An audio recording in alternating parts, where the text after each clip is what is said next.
A beloved grandmother is killed in her own home. I saw the window pulse, shake, and I heard smoke detectors ringing from inside. There's a little girl in there and a little old lady. The shooter claims it was self-defense. I'm trying to get out the bedroom.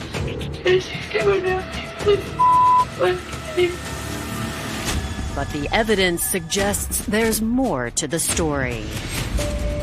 She was holding a file folder that the bullet went through. She planted this phone, hid it in the closet to capture the combination being entered.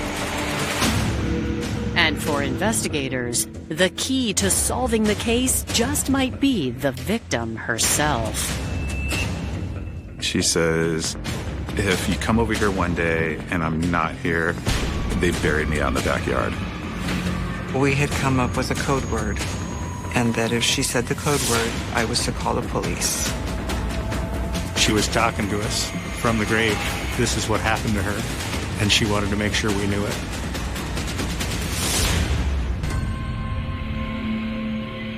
The city of Pasco, Washington is known for its beautiful scenery, along with a safe reputation for a Tri-City area. But on March 3rd, 2011, dispatchers in the typically peaceful Pasco receive a strange call. 911, where's emergency? Hello. Get it out. Hello? Help. The typical protocol is the dispatcher will call back, but as soon as the call connects, you hear what sounds to be a smoke alarm or a smoke detector that's now going off.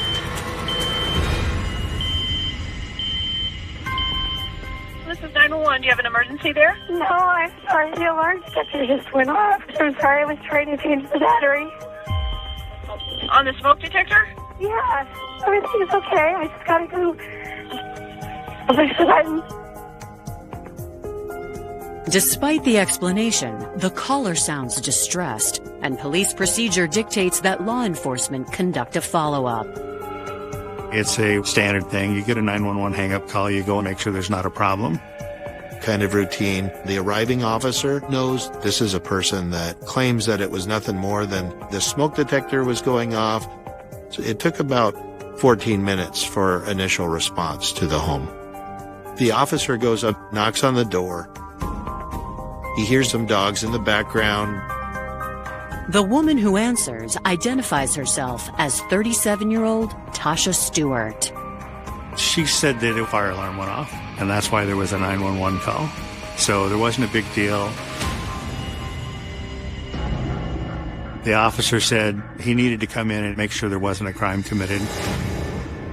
She says, hey, I need to go put the dogs up so they don't bite you.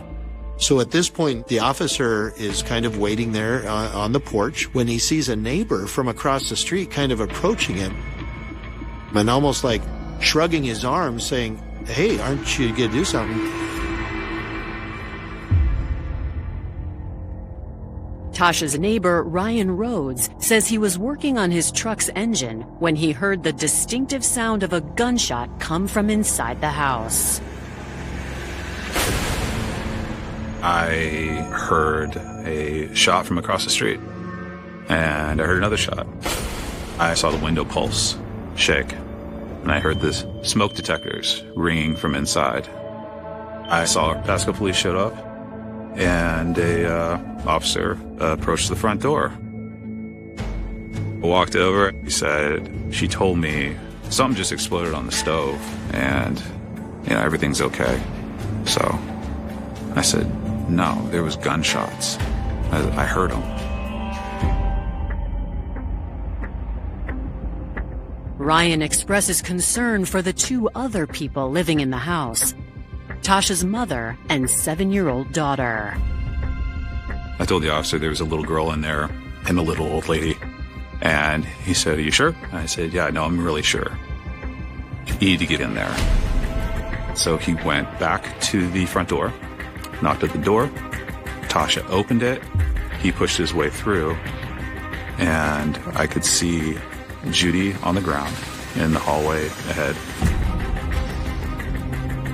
Clearly, this is more than a 911 hang-up. We need medics. We need other police officers.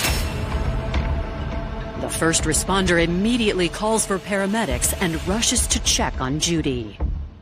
They go in and they do what is called a safety sweep. They discover this person that appears to be deceased. Is there any other suspects? Are there any other persons that need medical assistance or any other kind of emergent care?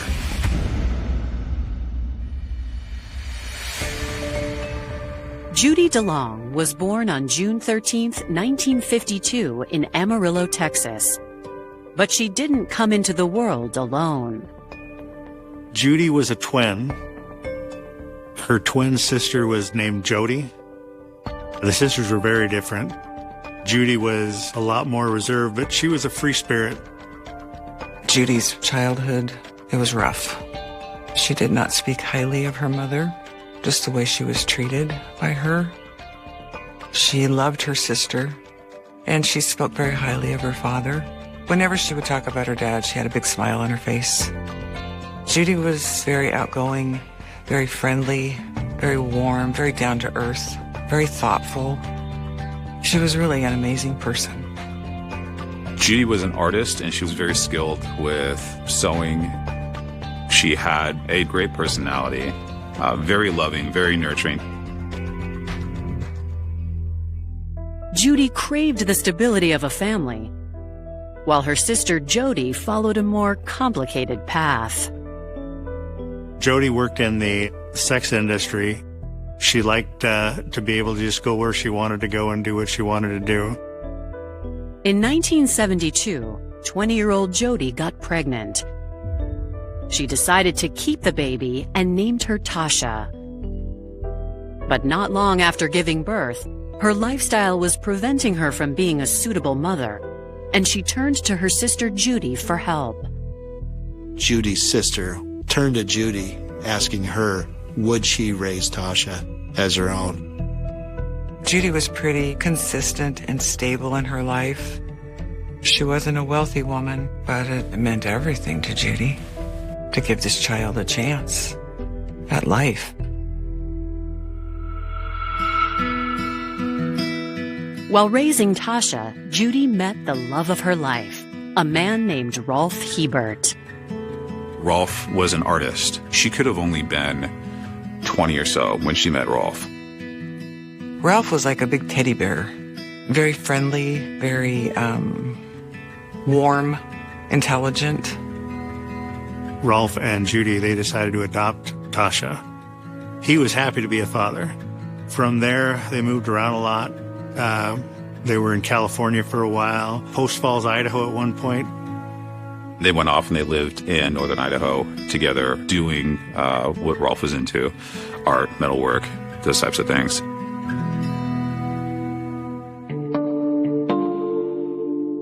As a teenager, Tashia displayed some of her mother's wildness. But Rolf and Judy did their best to provide Tashia with everything she needed to succeed in life. Tashia was a handful growing up, one that they had to be on top of all the time. She was always taken off with this boyfriend or whoever she was running with at the time. It was rough. There was lying, there was running away, all of the things that you fear for your child when they're making those kinds of choices. By the time she was 30, Tashia seemed to have settled down. She worked as a certified nursing assistant, and in 2004, she had a child of her own. Tashia met a gentleman by the name of Charles, and they had a daughter. That relationship didn't work out. So years later, she met Todd, and she married Todd, and Todd became her daughter's stepfather.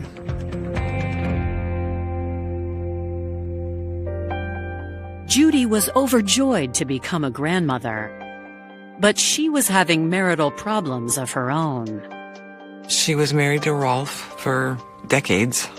She was pretty shocked when he wanted a divorce. You know, people split up for various reasons, but it was very clear that Rolf still loved and cared for Judy. Judy would still say that Rolf was her best friend and the love of her life. So I think, yeah, it was really difficult for her. At the age of 55, Judy found herself starting over. She began her new life by purchasing a home in Pasco, Washington. Judy and I had become friends since the day she moved in March of 2007. Judy was very thoughtful, very giving with her time, with her thoughts. She was kind of the anchor to the neighborhood. Judy was a master gardener. She could tell you everything and anything that you'd ever want to know about growing plants.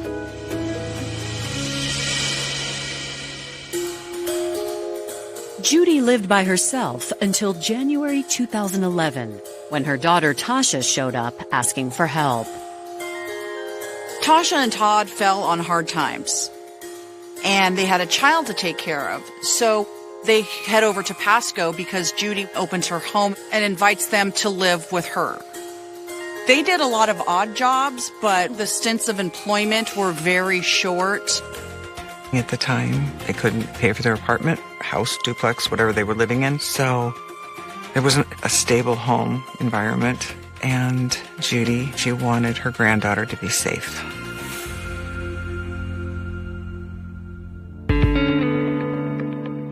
Judy couldn't have been happier to be surrounded by family again. She spent her days doting over the granddaughter.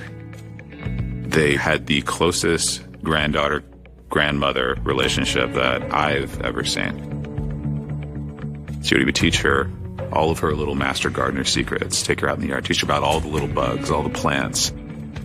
The talk was that Tasha and Todd were going to get their own place in Pasco, and so that Judy was going to be able to see the granddaughter whenever they were at work. So she'd been looking forward to that.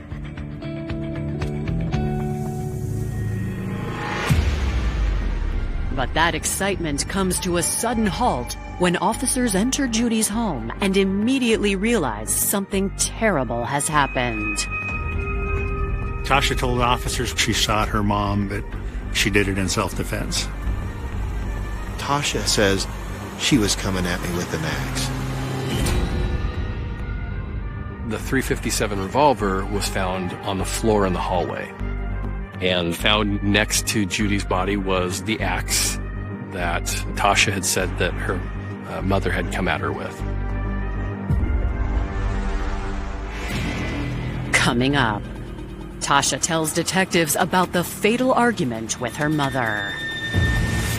Ripped and raised about death and money being gone. But they soon begin to question her story. It seemed like Judy was holding documents that proved that Tasha was stealing from her.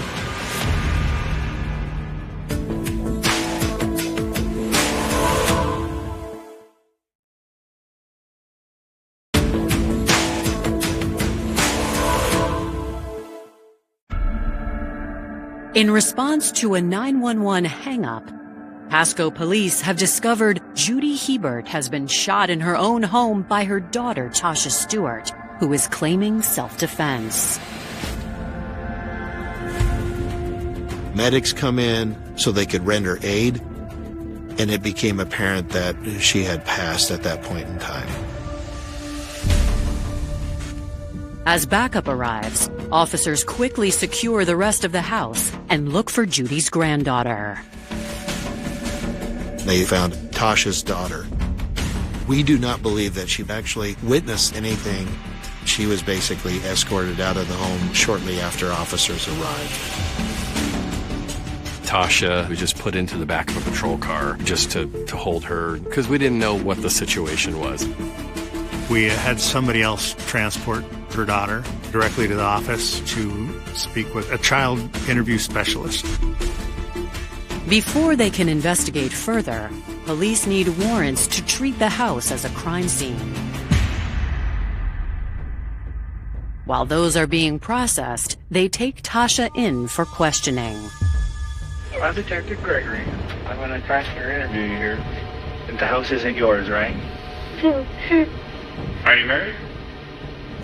I think so. Think so? My husband left me on Monday. He decided he was leaving 2 days before Judy died. She said their marriage was basically coming to an end and he had to get out of there. It was just too tumultuous to be able to try and continue living there. According to Tasha, one of the main reasons Todd left was her mother. Tasha tells detectives their relationship has been stormy at times, and she believes Judy's new medication is to blame. Okay, so your mom's starting to feel kind of weird because of these pills. Yeah, she was always mean to me and saying things to me. Did he have any altercations with your mom?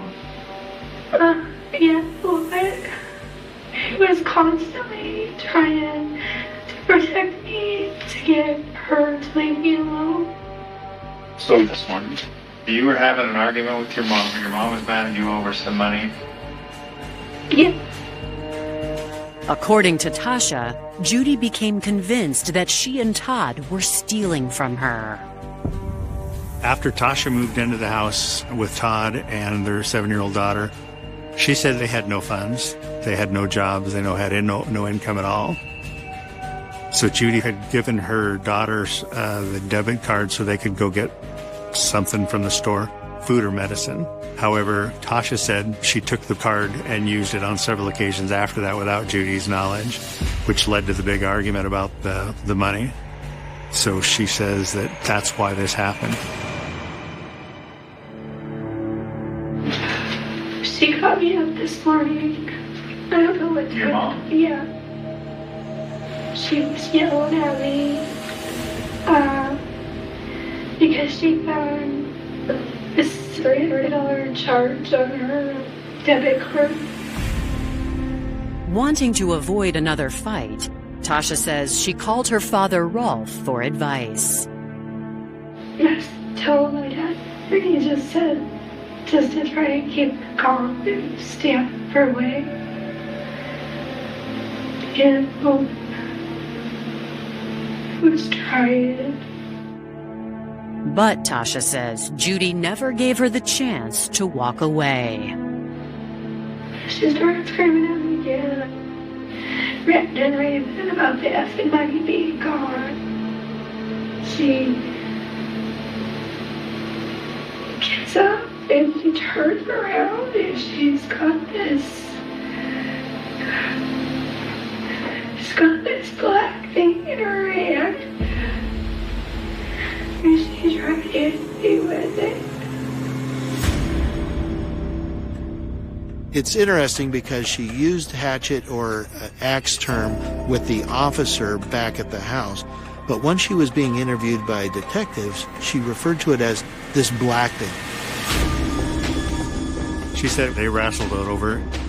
She got it, her mom got it, she got it back. At one point during this fighting over this thing, she hit her mom in the head with it. Despite the wound, Tasha says Judy wrestled the axe away and continued to attack her. Tasha said that during the fight with the black thing, she had ran into the closet in Judy's master bedroom and she grabbed a bag out of the safe. Tasha said she found a gun in the bag and she got that for protection. Tasha says she knew her mother kept the gun in there, and luckily, the safe had been left open after she asked Judy for her birth certificate. I was trying to get out the bedroom. And she's going out with me. Tasha then shot her, which she said was in self-defense. She shoots her 3 times.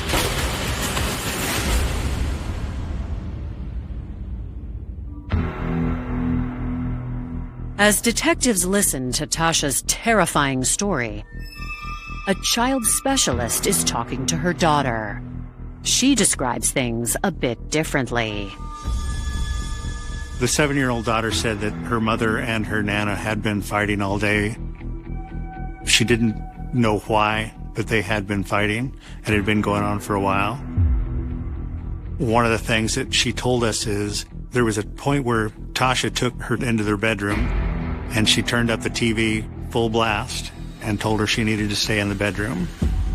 And then after that is when she heard the pop. Originally, if you look at it, it could be self-defense. But after getting into it with the 7-year-old daughter, it was obvious to all of us that this was a homicide.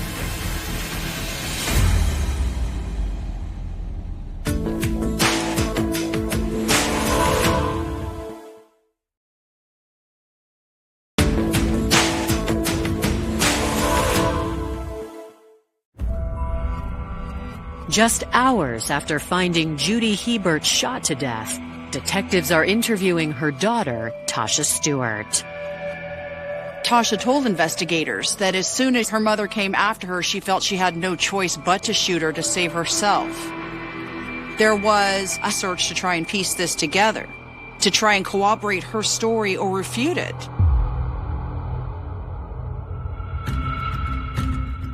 When I was walking through the residence, you would think that there would have been some kind of a struggle, but there's not. The house is still very orderly. They can, however, confirm part of Tasha's story. The .357 revolver she used is registered to Judy Hebert. Tasha fired 3 shots, and only one of those shots actually hit Judy.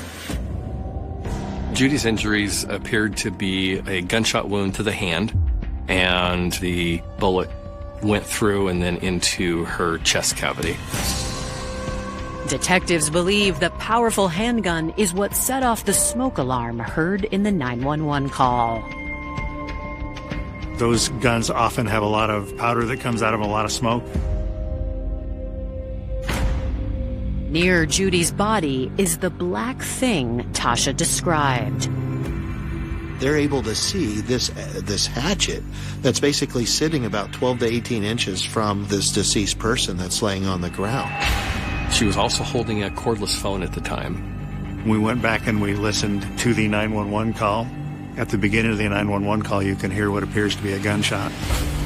And then you hear some talking, but the words are not really intelligible. Something to the effect of, "Stop, give me that, help." And then the phone line goes dead. Get it out. Hello? Help. Investigators find something else Tasha didn't mention. There was a file folder that was sitting with the decedent. Upon closer inspection, we actually see what appears to be blood spatter on the outside of that file folder and what appears to be a bullet hole. So she was holding a file folder that the bullet went through and then into her chest cavity. If Tasha's story was true, that Judy was coming at her with an axe, how was she going to be holding a file folder and a cordless phone as well as a hatchet?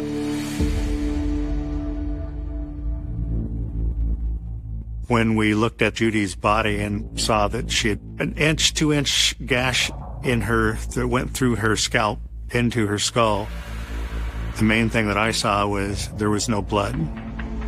And if you get cut in the head, it bleeds a lot. That means the heart was not pumping. She was already dead when that happened. But why does she have this file folder? Where was she coming from? The folder contains bank records and Tasha's birth certificate. When detectives look in Judy's safe, they notice similar files. It looked like Judy was holding documents that proved that Tasha was stealing from her. I believe that she was making the 911 call to report that Tasha was stealing from her and she wanted her arrested. I think that is why Tasha ended up shooting her. She didn't want that message getting out.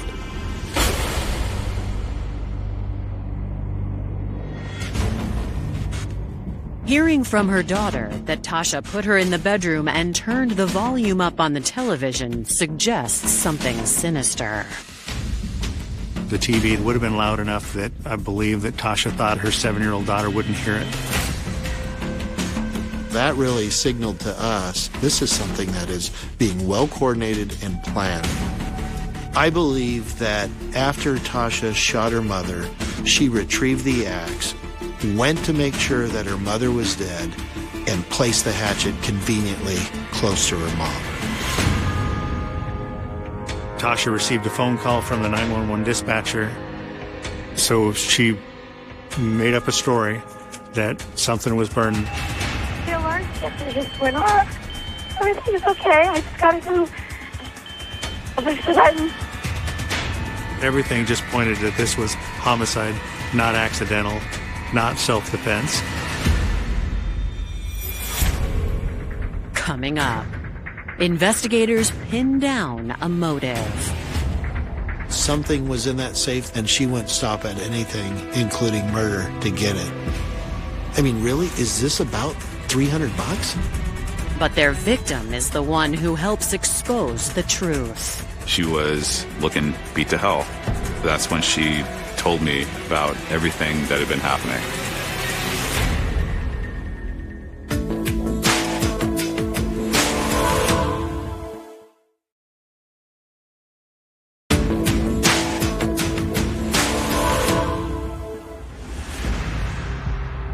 Just a few hours after Tasha Stuart shot her mother, she is arrested and charged with murder. They charge her with aggravated murder because a child was in the home at the time. They added that extra element of charge there that would give her even more time because she put the child in harm's way. There's no question who shot the gun, it's a why. It was clear after the investigation started that it wasn't a self-defense case, that it wasn't even an accident. So why would you kill somebody who's done nothing but take care of you your entire life? We have an open safe. We have a deceased mother in her master bedroom. We have information coming in that she was taking money from her mother. We have the initial call where we hear what we believe to be Judy shouting something, the interview of the granddaughter, and the fact that Judy was already deceased when she was hit in the back of the head with that hatchet. So trying to figure out what this motive is about. I mean, really, is this about $300?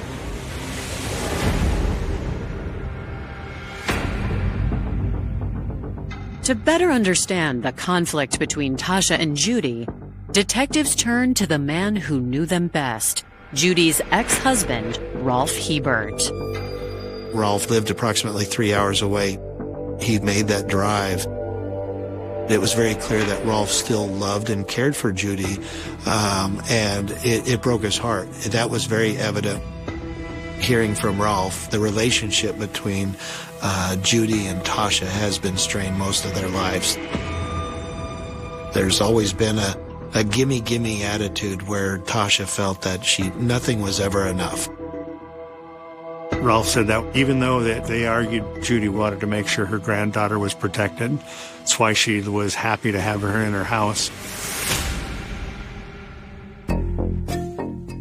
Rolf hoped things would change when Tasha moved back in with her family, but they continued to argue.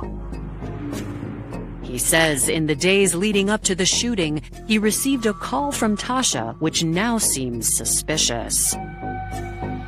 Tasha called up her father, Rolf, and asked him if he could give her the code because she was trying to get into Judy's safe. Rolf tells investigators he wasn't able to help Tasha. But as they process evidence collected at the scene, they discover that didn't stop Tasha from trying to break into Judy's safe. There was a video we found on Tasha's phone where she planted this phone, hid it in the closet to capture the combination being entered on this key-coded safe. There was a will that was in the safe. Judy's original will left most of her stuff to Tasha. Her house, her money, her belongings. But Judy had gone to her attorney and had the will changed to where Tasha no longer had everything. A lot of it went to the 7-year-old granddaughter. She made a trust that Tashia couldn't get her hands on. Tashia then had contacted her daughter's father, Charles, looking for him to be a co-signer on changing Judy's will so they could get power of attorney. I ended up talking with Charles. He told me her plan was to change the will. Although Charles refused to co-sign the change, it appears Tashia went ahead with her plan anyway. Tashia was looking to change the will back to what it was. Originally, she actually had a copy of what the will that she wanted was going to look like that we found in her room. And according to Judy's neighbors, she knew what her daughter was up to. Judy had talked to several of her neighbors about the fact that she felt that Todd and Tashia were going to kill her.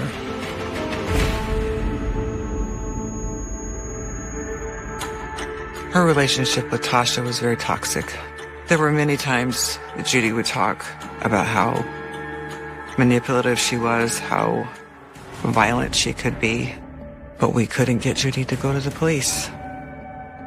So we had come up with a code word that I would call on Monday, and that if she said the code word, I was to call the police. Judy never used her special code word, but a week before her death, she told her neighbor a frightening story. The last time I saw her was that day out in front of her house, and she was in her bathrobe, just looking physically beat to hell. And that's when she told me about everything that had been happening. I thought, oh my gosh, this isn't just about a shooting that happened on March 3rd. There was an earlier attempt.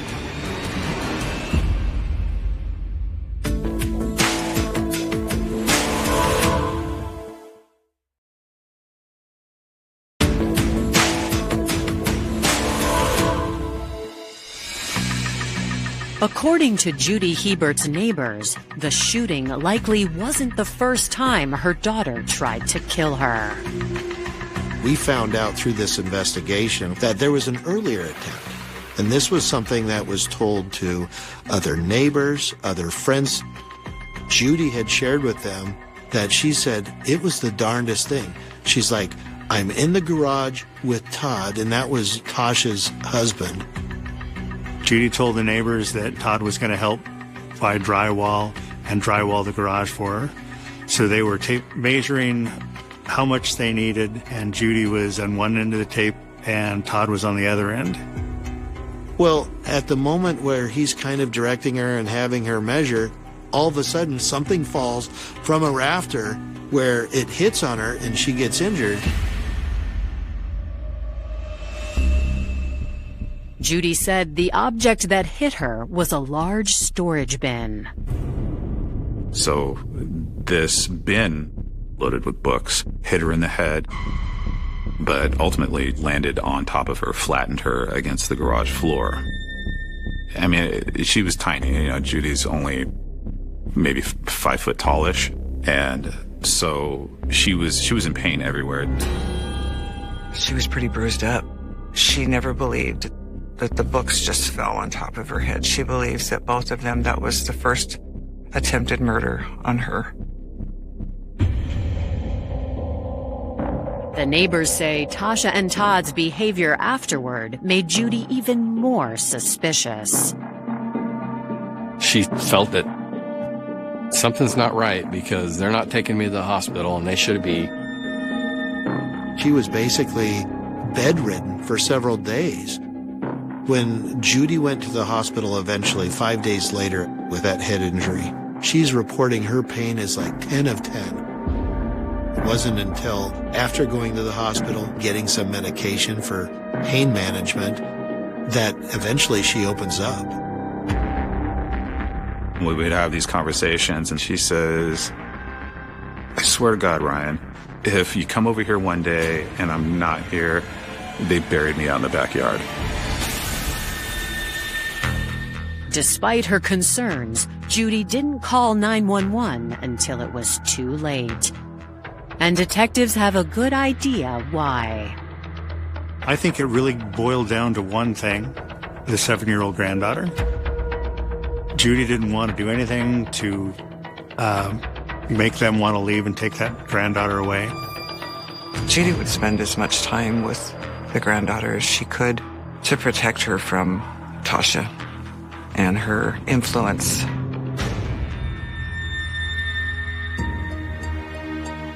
When investigators search the garage, they find evidence that confirms the neighbor's story. We could see on the vehicle that was parked there that somebody had climbed up on top of the cab of that thing. Up on top of that platform, you could see the dust had been disturbed, like somebody was actually sitting up there or kneeling up there. They discover something else as well. It seems they're not the first ones to document this evidence. During the search of Judy's bedroom and her safe, I found a camera. When we turned on that camera to do a cursory search, we could see photos of rafters and books. All those photographs matched pretty much the crime scene photos that we took of the garage incident. I believe that Judy investigated her own crime. Judy was talking to us from the grave that this is what happened to her, and she wanted to make sure we knew it. Detectives now have a second murder attempt and a second suspect to investigate. We believe that was a planned event. Todd was a part of it. When that did not succeed, he ended up leaving. I believe that Todd was concerned that Tasha was not going to stop, so he didn't want to be there when it actually happened. We developed enough probable cause to get an arrest warrant through the Franklin County Prosecuting Attorney's Office for the arrest of Todd for the attempted murder of Judy. There's just one problem. Where is Todd? He'd been gone for days, and nobody knew exactly where he was.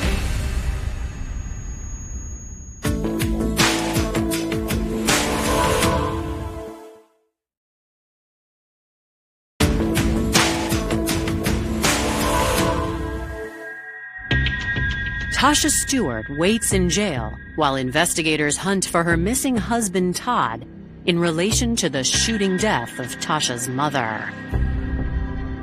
Approximately on March 1st, Todd left the house. We knew from phone calls and information that Tasha made from her cell phone, she's trying to track him down. We knew Todd left in a little red pickup, and I had an address for his sister. So I talked to the detective and asked him if he could see if that car is there.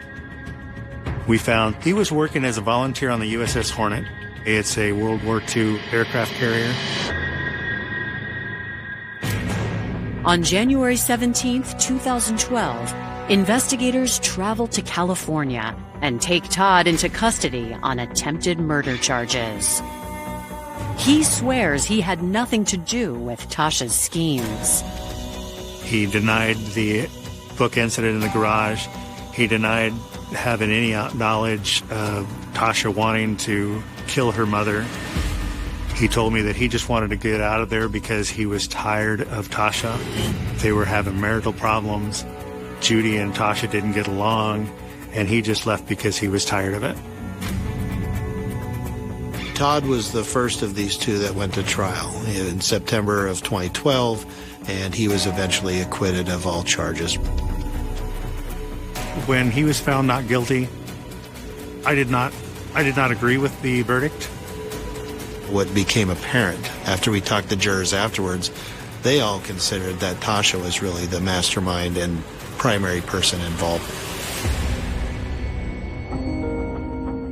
Tasha's trial begins 8 months later in May 2013. Tasha just sat there, just emotionless, didn't talk, didn't testify on her own behalf.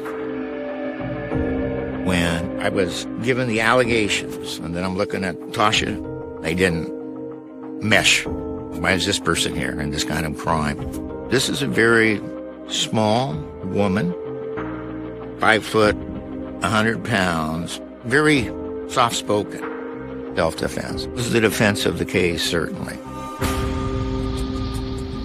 So the defense's theory at trial was that the mother is coming at Tasha with this axe and threatening Tasha, requiring Tasha then to use lethal force to stop her mother.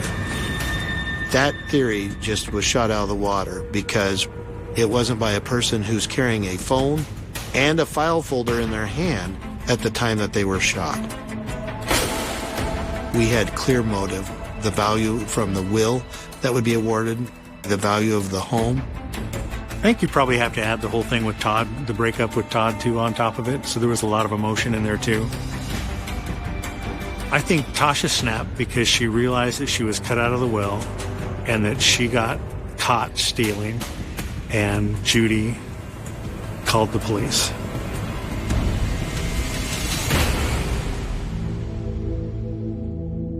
After a 5-week trial, the jury takes less than 2 days to decide on a verdict. Tashia Stuart was found guilty of first-degree murder with aggravated circumstances because her daughter was in the house. She was also found guilty of first-degree attempted murder, and she ultimately got a sentence of 45 years. She deserved life with no parole.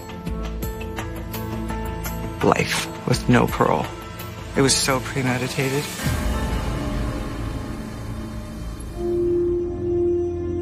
I'm not sure what happened to Tasha when she was younger to become the way that she did, because I know that Judy and Rolf raised her under the best possible circumstances and basically thought the world of her, loved her, gave her everything she wanted. Tasha took away from all of this that beautiful smile, that beautiful voice, that giving heart, but mainly she took it away from her granddaughter, who needed her the most.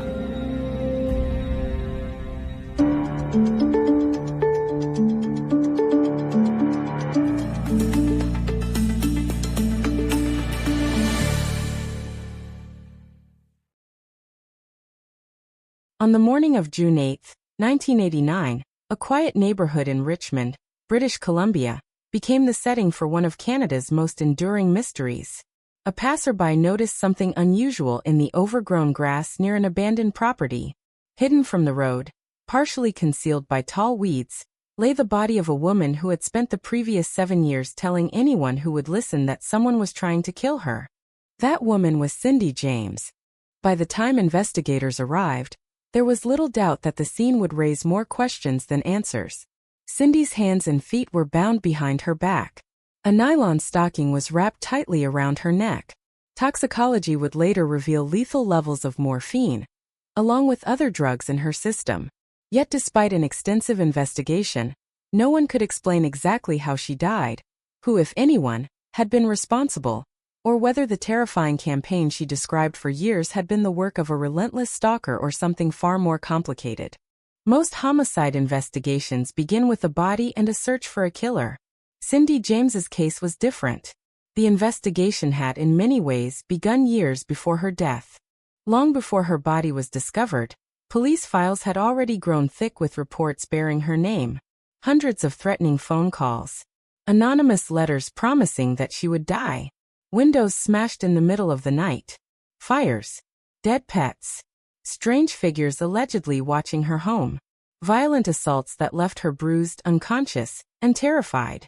Nearly 100 separate incidents were reported to police over 7 years. Each new attack seemed to reinforce the last. Each report suggested that someone was patiently dismantling her life, one frightening episode at a time. Yet every investigation seemed to end at the same place. No suspect. No witnesses who could identify an attacker. No fingerprints leading to an arrest. No physical evidence that clearly established who was behind the campaign. As months turned into years, the mystery deepened instead of becoming clearer. Detectives, psychologists, journalists, and private investigators all examined the case from different angles. Some became convinced that Cindy was the victim of an extraordinarily determined stalker. Others believed that at least some of the incidents had been self-inflicted or staged. pointing to the absence of verifiable evidence despite years of police involvement. The more people looked at the evidence, the more divided they became. It was a case that challenged assumptions about victims, offenders, mental health, and the limits of criminal investigations. For the police, every new report presented the same impossible question. Were they searching for an invisible criminal who somehow managed to avoid leaving meaningful evidence? Or were they chasing a story that could never lead to an arrest because the threat existed in a far more complicated form? For Cindy herself, however, the debate that would later dominate documentaries and books did not exist. Friends described a woman who appeared frightened, exhausted, and increasingly isolated. Whether every reported incident could be explained or not, there is little dispute that she lived for years under the weight of overwhelming fear. The uncertainty surrounding her life did not end with her death. Instead, it became even greater. The official investigation consumed enormous resources. Detectives reconstructed timelines, interviewed friends, neighbors, co-workers, medical professionals, and family members. They examined financial records, analyzed forensic evidence, reviewed years of police reports, and attempted to reconcile every known event with the physical evidence found at the scene. The effort produced thousands of pages of documentation. It did not produce a definitive answer. When the case eventually reached a coroner's inquest, even after years of investigation, the central question remained unresolved. The evidence could not conclusively prove that Cindy James had been murdered. At the same time, investigators could not confidently conclude that she had taken her own life or accidentally caused the circumstances leading to her death. The final conclusion reflected that uncertainty. The cause of death was classified as an unknown event. Few official findings are more unsettling. It was neither homicide nor suicide. Neither solved nor unsolved in the traditional sense. It occupied a rare space where the available evidence refused to support a single coherent explanation. More than 3 decades later, the case continues to provoke debate among investigators, forensic experts, psychologists, and followers of true crime. Every major theory appears persuasive at first glance. Every theory also encounters evidence that complicates it. If an unknown stalker existed, how did that person evade detection for so many years despite repeated police involvement? If the incidents were self-generated, how can certain physical findings and witness accounts be fully explained? If the truth lies somewhere between those possibilities, what pieces of the story are still missing? Those questions remain unanswered. Unlike many famous criminal investigations, there is no dramatic courtroom confession waiting at the end of Cindy James's story. There is no DNA breakthrough that neatly identifies a killer. There is no hidden recording revealing the truth after decades of speculation. Instead, there is a life interrupted by fear, an investigation defined by uncertainty, and a death that continues to resist simple explanations. This is not merely the story of an unsolved death. It is the story of how uncertainty itself became the central mystery. Over the course of the next chapters, we will examine the known facts, separate verified evidence from speculation, explore the competing theories, and follow the investigation step by step. Rather than seeking sensational answers, we will focus on what can be established, what remains disputed, and why the case of Cindy James continues to be regarded as one of the most perplexing mysteries in Canadian criminal history. To understand the mystery surrounding Cindy James, it is important to begin not with the questions that followed her death, but with the world she lived in before fear became part of her daily routine. In the late 1970s and early 1980s, Richmond, British Columbia, was widely regarded as a quiet suburban community on the outskirts of Vancouver. Residential neighborhoods were expanding, families were settling into newly built homes, and the city carried a reputation for being a safe place to live and work. Violent crime certainly existed, as it does in any growing community, but few residents imagined that one of Canada's most debated criminal cases would emerge from these peaceful streets. It was in this setting that Cindy James built what appeared to be an ordinary life. Born in 1944, Cindy chose a profession centered on caring for others. She worked as a registered nurse, a career that required long hours, emotional resilience, and compassion for people during some of the most difficult moments of their lives. Friends and colleagues generally described her as dedicated to her patients and committed to her work. Nursing was more than employment. It was a significant part of her identity. Outside the hospital, Cindy's life appeared equally conventional. She married physician Roy Makepeace, and together they established a home in Richmond. From the outside, there seemed to be the life many people hoped to achieve: stable careers, financial security, and a comfortable suburban lifestyle. Like many marriages, however, theirs faced challenges that remained largely private. By 1982, the relationship had deteriorated, and the couple separated. Divorce and separation are emotionally difficult under any circumstances, often bringing uncertainty about the future, financial adjustments, and profound personal loss. For Cindy, the end of the marriage marked the beginning of an entirely different chapter, one that would soon become the focus of police files, media coverage, and decades of public speculation. Within months of the separation, unusual events began to occur. The first incident seemed almost ordinary when viewed individually. Anonymous telephone calls interrupted the silence of the evening. The caller rarely identified themselves. Sometimes there was only breathing on the line. On other occasions, threatening words were spoken before the call abruptly ended. Anonymous letters soon followed, carrying messages that suggested someone wanted Cindy to live in constant fear. At first, such incidents could easily be dismissed as harassment.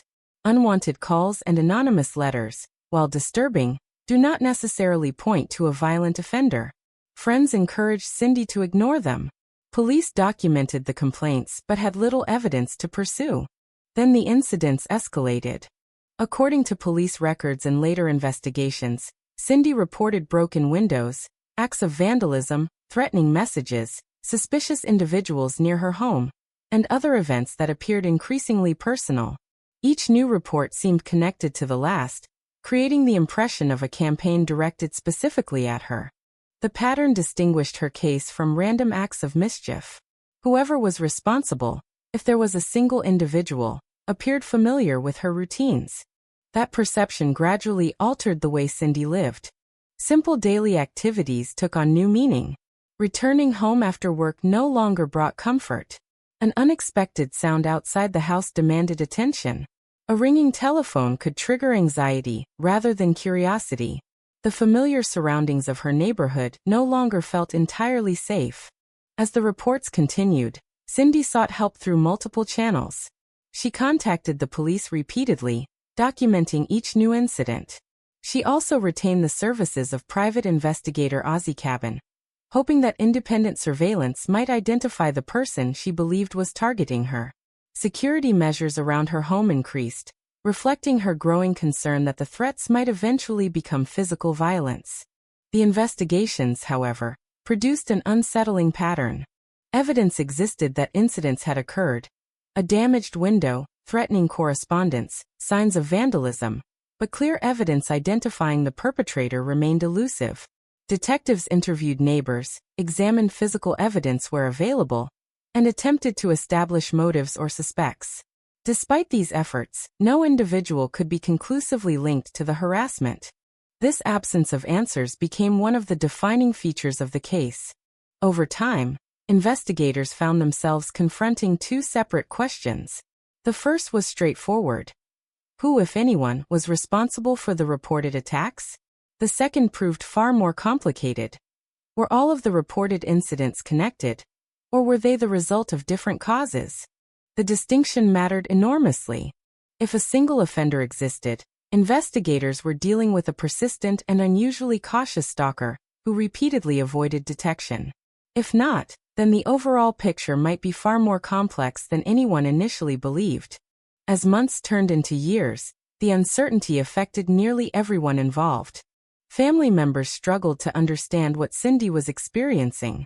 Friends offered support while trying to reconcile the frightening stories with the lack of identifiable suspects. Police officers devoted substantial time and resources to investigating each new report, yet found themselves returning repeatedly to the same conclusion. There was insufficient evidence to identify a perpetrator.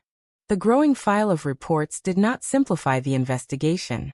It complicated it.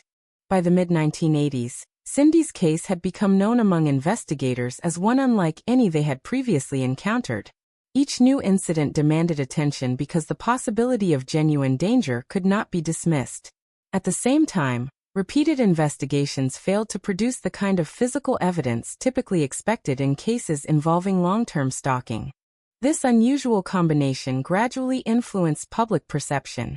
Some observers accepted Cindy's account without hesitation, believing she was the victim of an extraordinarily determined individual who had learned how to avoid leaving evidence. Others questioned whether every reported incident had occurred exactly as described, pointing to the absence of arrests despite years of investigation. These competing interpretations would eventually shape public discussion of the case, but during the early years the primary concern remained Cindy's safety. Whether viewed as the target of an unidentified stalker, or as someone experiencing an exceptionally complex personal crisis, she was living under conditions of persistent fear. Looking back today, it is tempting to search those early years for obvious warning signs or decisive turning points. Yet the historical record offers no single moment when investigators could clearly identify the path the case would take. Instead, the mystery developed gradually, one report after another, one unanswered question leading to the next. The quiet streets of Richmond provided little indication that they would become associated with one of Canada's most enduring criminal mysteries. Behind the ordinary appearance of suburban life, uncertainty was steadily replacing normality. For 7 years, that uncertainty would grow until it culminated in a discovery that transformed an unusual harassment investigation into one of the most debated death investigations in Canadian history. Before Cindy James became known as the subject of one of Canada's most puzzling death investigations, she was known simply as a nurse, a colleague, a daughter, a friend, and a woman trying to rebuild her life after the end of a marriage. Understanding who she was is essential because the unanswered questions surrounding her death have often overshadowed the person herself. Cindy James was born in 1944 and spent much of her adult life in British Columbia. She chose nursing as her profession, a career that demanded technical skill, long hours, and emotional resilience. Those who worked alongside her generally remembered her as someone who cared deeply about her patients and approached her responsibilities seriously. Nursing exposed her to illness, grief, and uncertainty on a regular basis. Yet it was also a profession built on trust and compassion. Outside of work, Cindy sought what many people seek: stability, meaningful relationships, and a comfortable home. She married physician Roy Makepeace, and together they established a life in Richmond, a suburban community near Vancouver. From an outside perspective, their lives appeared settled. Both had respected careers in healthcare, and there was little to suggest that the years ahead would become defined by fear and public scrutiny. Like many relationships, however, their marriage eventually came to an end. The couple separated in 1982. Public records do not establish a single cause for the breakdown of the marriage, and it is important not to speculate beyond the documented facts. What is clear is that the separation marked a major transition in Cindy's life. After the separation, she continued living independently and working as a nurse. Friends and family later described her as someone attempting to move forward despite the emotional challenges that often accompany divorce. She maintained relationships with relatives, co-workers, and acquaintances, and by many accounts she continued to fulfill her professional responsibilities. Within months, however, she began reporting a series of disturbing incidents. At first, they consisted primarily of anonymous telephone calls and threatening messages. Over time, the reports became more serious, including vandalism, suspicious activity around her home, and later alleged physical assaults. These events profoundly affected Cindy's daily life. Whether viewed through the lens of criminal victimization or psychological distress, the documented record shows that she repeatedly sought help from law enforcement and others because she believed she was in danger. As the years passed, the fear she described appeared to shape many aspects of her routine. She reported incidents to police on numerous occasions, cooperated with investigators, and eventually hired private investigator Ozzie Cabin in the hope that additional surveillance might identify whoever was responsible. These actions are consistent with the documented timeline of the case and illustrate that she was actively seeking assistance, rather than remaining isolated. The repeated investigations also placed Cindy under increasing public and professional scrutiny. Because no suspect could be identified despite extensive police involvement, questions gradually shifted from who might be threatening her to whether every reported incident could be explained by an external offender. This change in investigative focus proved deeply controversial. Some investigators and mental health professionals later suggested that aspects of the case might reflect underlying psychological difficulties. Others, including members of Cindy's family, friends, and her private investigator, firmly believed that she had been the target of a determined stalker whose identity was never discovered. These competing interpretations have remained central to discussions of the case for decades. It is important to distinguish between established facts and unresolved questions. The historical record confirms that Cindy made repeated reports to police over a period of approximately 7 years. It also confirms that investigators devoted substantial resources to examining those reports. What remains disputed is how all of those events should be interpreted. Accounts from people who knew Cindy often describe the emotional toll that the situation appeared to have on her. Living under the belief that someone intended to harm you can affect nearly every aspect of daily life. Routine activities such as returning home from work, answering the telephone, or noticing an unfamiliar vehicle in the neighborhood can become sources of anxiety. Regardless of the ultimate explanation for the reported incidents, the available evidence suggests that Cindy experienced prolonged distress during these years. Her case also illustrates a broader challenge faced by investigators when evidence is incomplete. Police are required to evaluate reports objectively, gathering physical evidence and testing competing explanations. Friends and family, by contrast, often interpret events through the lens of personal knowledge and emotional connection. In Cindy's case, those perspectives frequently diverged, contributing to the enduring debate that followed her death. By 1989, nearly 7 years after the first reported threats, Cindy's life had become inseparable from the unresolved investigation. The police files had grown substantially, yet no definitive suspect had been identified. The uncertainty that surrounded the reported harassment remained unresolved. What happened next transformed the case from an investigation into alleged stalking into one of the most debated unexplained deaths in Canadian history. The discovery of Cindy James's body would raise new questions that investigators, forensic specialists, and a coroner's jury would ultimately be unable to answer with certainty. The person whose life had already become the subject of years of investigation would now become the central figure in a mystery that remains unresolved decades later. By the spring of 1989, the investigation into the reports made by Cindy James had already stretched across nearly 7 years. During that time, police had documented numerous complaints involving threatening telephone calls, anonymous letters, suspected acts of vandalism, and several reported assaults. Despite extensive investigative efforts, no individual had been identified as the source of the reported harassment. The case remained unresolved as May 1989 came to an end. On May 25, 1989, Cindy followed what appeared to be an ordinary routine. According to the investigation, one of the last confirmed activities attributed to her was a visit to an automated teller machine, where she withdrew cash from her bank account. This ATM transaction became an important point in the official timeline, because it represented one of the final independently verified records of her movements. After that transaction, Cindy's whereabouts became uncertain. When she failed to return home and could not be contacted, concern grew among those who knew her. Given the years of reported threats and the history already documented by law enforcement, her disappearance immediately attracted serious attention. Investigators were faced with a difficult situation.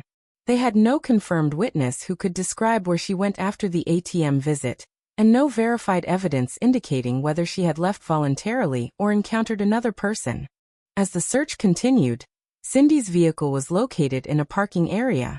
The discovery of the car provided investigators with another confirmed element of the timeline, but it did not explain what had happened after she left it. Publicly available records do not establish with certainty why the vehicle was there, or how long it had remained in that location before being found. For approximately 2 weeks, Cindy remained missing. Then on June 8, 1989, a passerby discovered her body in the grounds of an abandoned property in Richmond, British Columbia. The location was not immediately visible from nearby roads because of tall grass and vegetation. Authorities responded to the scene and began documenting the physical evidence.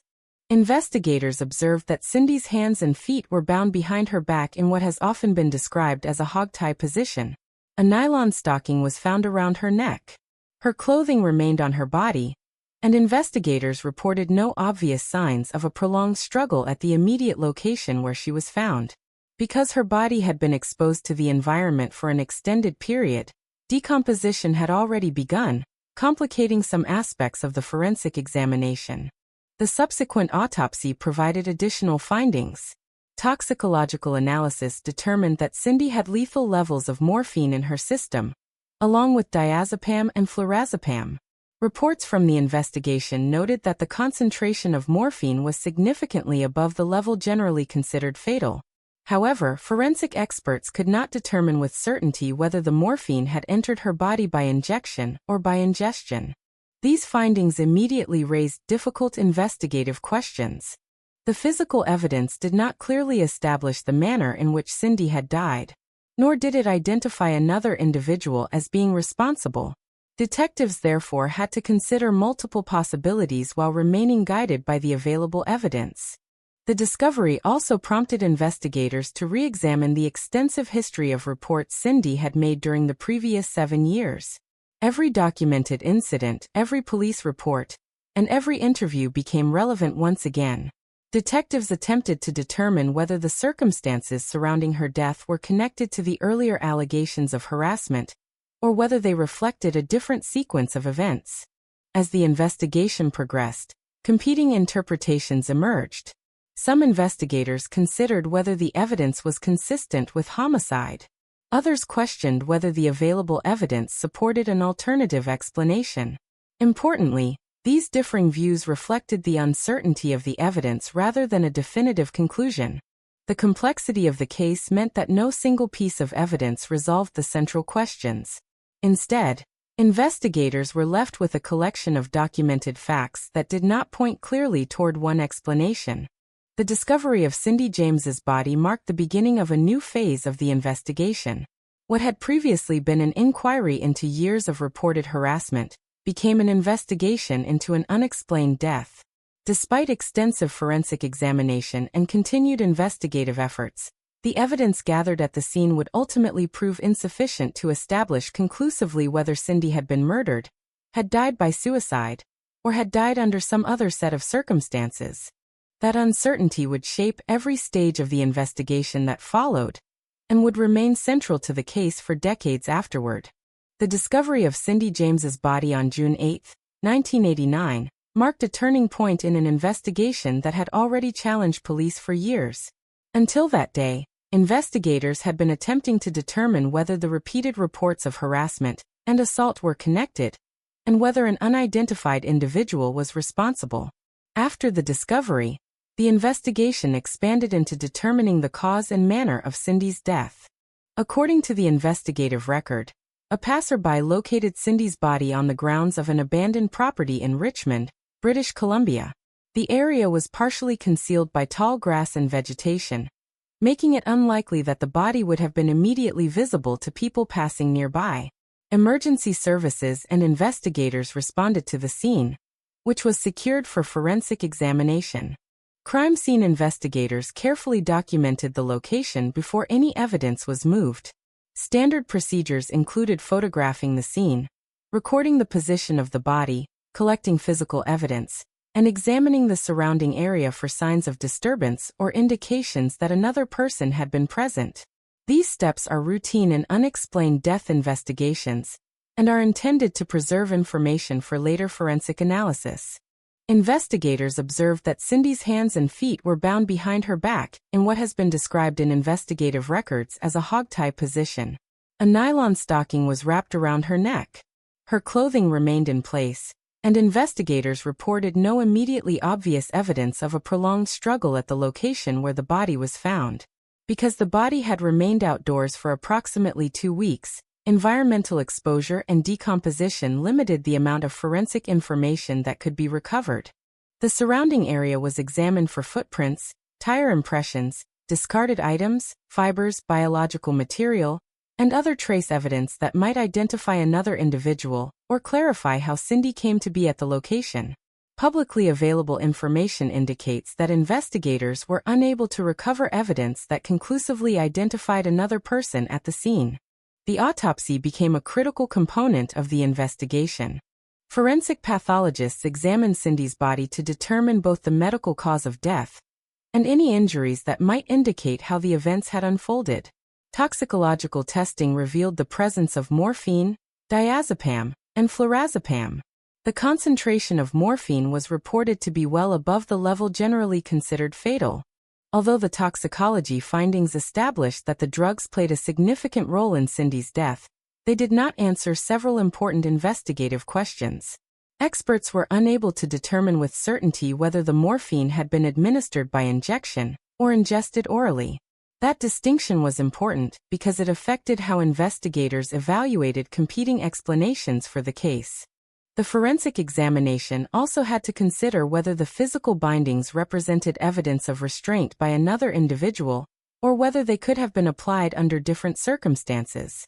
Public reporting on the case has reflected differing expert opinions over the years, illustrating why the evidence remained open to interpretation rather than leading to a single definitive conclusion.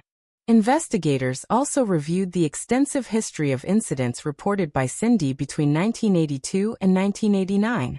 Each prior complaint was re-examined in light of the new evidence. Detectives compared witness statements, police reports, medical records, and forensic findings to determine whether any earlier event provided a direct investigative lead. The review highlighted one of the central difficulties of the case. While many incidents had been documented over the years, they did not collectively identify a suspect. Some reports included physical evidence of property damage or injuries, while others relied primarily on Cindy's account of what had occurred. The available evidence did not establish a consistent pattern that could conclusively identify another individual. As forensic work continued, investigators also examined Cindy's personal and professional life. They interviewed family members, friends, co-workers, neighbors, and others who had regular contact with her. The objective was to identify any potential conflicts, relationships, or circumstances that might explain either the reported harassment or her death. These interviews generated information that investigators considered during the broader inquiry, but none produced evidence sufficient to resolve the central questions. The investigation remained complicated because each significant finding appeared to raise additional uncertainties. The toxicology results established that lethal drugs were present, but not how they had been administered. The bindings were documented, but their significance remained disputed. The history of reported harassment was extensive, yet investigators could not conclusively connect it to another identifiable individual. As evidence accumulated, detectives increasingly considered more than one possible explanation for Cindy's death. Rather than reaching an immediate conclusion, investigators continued evaluating the available facts against multiple hypotheses, recognizing that the evidence did not clearly support only one interpretation. The discovery of Cindy James's body therefore did not bring immediate clarity to the case. Instead, it transformed an already unusual investigation into one of Canada's most debated unexplained death inquiries. The forensic evidence established important facts, but those facts did not fully explain the circumstances that led to her death. In the years that followed, investigators, forensic specialists, mental health professionals, journalists, and legal authorities would continue examining the evidence from different perspectives. Their efforts would ultimately shape two competing theories. One suggesting that Cindy had been the victim of homicide, the other proposing that the events could be explained without the involvement of an unidentified attacker. Neither theory, however, would fully account for every documented fact, leaving the case unresolved and the manner of death officially classified as an unknown event. The investigation into the death of Cindy James did not begin on the day her body was discovered. In many respects, it had already been underway for nearly 7 years. By June 1989, police had accumulated an extensive record of reports, interviews, photographs, forensic examinations, and investigative notes concerning the incidents Cindy had reported since 1982. Her death required investigators to reassess that entire history in an effort to determine whether the events formed a single, coherent pattern or represented unrelated occurrences.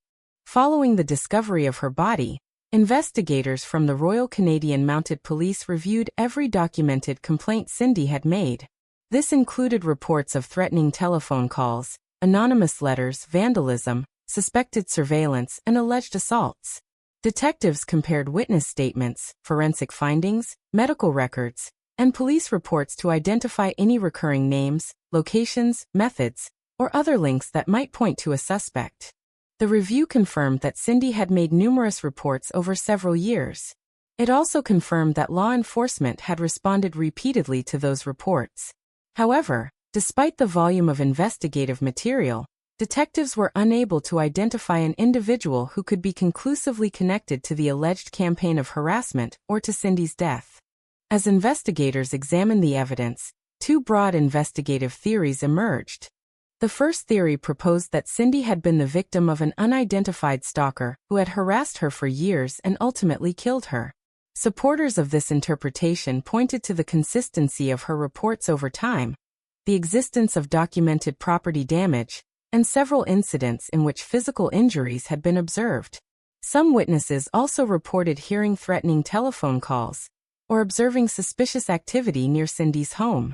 These observations suggested that at least some of the reported incidents involved events that others had independently perceived. The second theory considered whether some or all of the reported incidents might not have involved an unknown offender. Investigators noted that, despite years of police attention, surveillance efforts, and forensic examinations, no suspect had been identified and no physical evidence had conclusively established the presence of a persistent stalker. This led some investigators and consulting mental health professionals to explore whether psychological factors might explain portions of the reported history. Neither theory fully accounted for all of the available evidence. This became the central challenge of the investigation. Evidence that appeared to support one interpretation often left other documented facts unexplained. Likewise, information that raised questions about one theory did not necessarily establish the alternative. Investigators also reviewed Cindy's personal relationships, employment history, financial records, and daily routines. Interviews were conducted with family members, friends, neighbors, co-workers, and others who had regular contact with her. The purpose of these interviews was to identify any conflicts, threats, or relationships that might provide an investigative lead. While these interviews helped investigators better understand Cindy's circumstances, they did not produce evidence identifying a person responsible for her death. Particular attention was given to forensic evidence collected over the course of the investigation. Detectives examined whether fingerprints, fibers, biological material, or other trace evidence recovered from earlier incidents or from the scene where Cindy's body was found could establish the involvement of another individual. Publicly available records indicate that these examinations did not produce evidence sufficient to identify a suspect. The toxicology findings also remain difficult to interpret. While forensic testing established the presence of lethal levels of morphine, along with diazepam and flurazepam, investigators could not determine with certainty how those substances had entered Cindy's body. Without that information, the toxicological evidence alone could not establish whether another person had administered the drugs. Questions also remained regarding the bindings found on Cindy's body. Investigators considered whether they represented evidence of restraint by another individual, or whether alternative explanations were possible. Different experts reached different conclusions regarding the significance of these findings, illustrating the limits of the available evidence.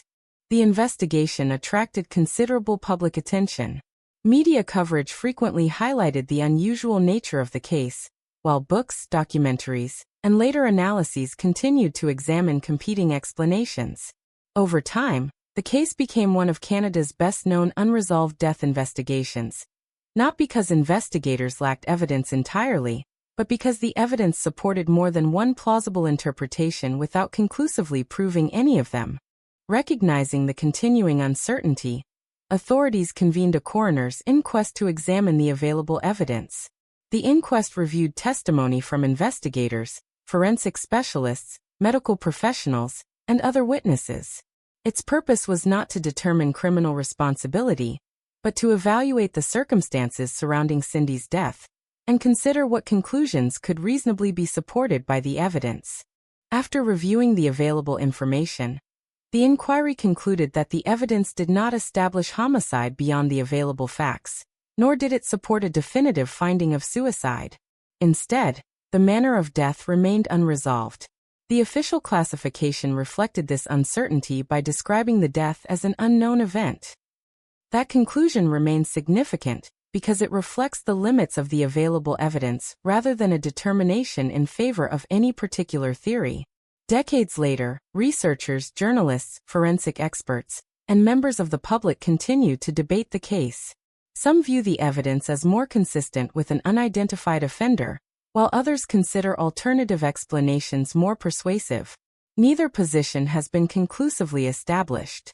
As a result, the investigation into Cindy James has become an important case study in criminal investigation, forensic interpretation, and the challenges that arise when evidence does not point clearly to a single conclusion. More than 30 years after her death, the central question remains unanswered. What exactly happened to Cindy James during the final days of her life? The available evidence has never provided a definitive response, and the case continues to be regarded as one of the most perplexing unresolved investigations in Canadian criminal history. Unlike many criminal investigations, the case of Cindy James did not reach a single decisive breakthrough that identified a suspect or clarified the circumstances of her death. Instead, the investigation reached a turning point through a gradual recognition that the available evidence supported more than one plausible interpretation, while conclusively proving none of them. Following the discovery of Cindy's body and the completion of the forensic examinations, investigators returned to the extensive investigative record that had accumulated between 1982 and 1989. Every reported incident was reviewed in chronological order. Detectives sought to determine whether the documented events could be explained by a single offender, by multiple unrelated events, or by another interpretation entirely. This comprehensive review represented an important shift in the investigation. During the earlier years, individual incidents had largely been examined as separate occurrences requiring immediate police response.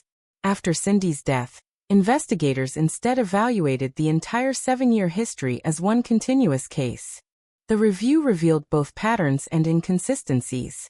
Certain reports appeared to fit a continuing narrative of repeated harassment.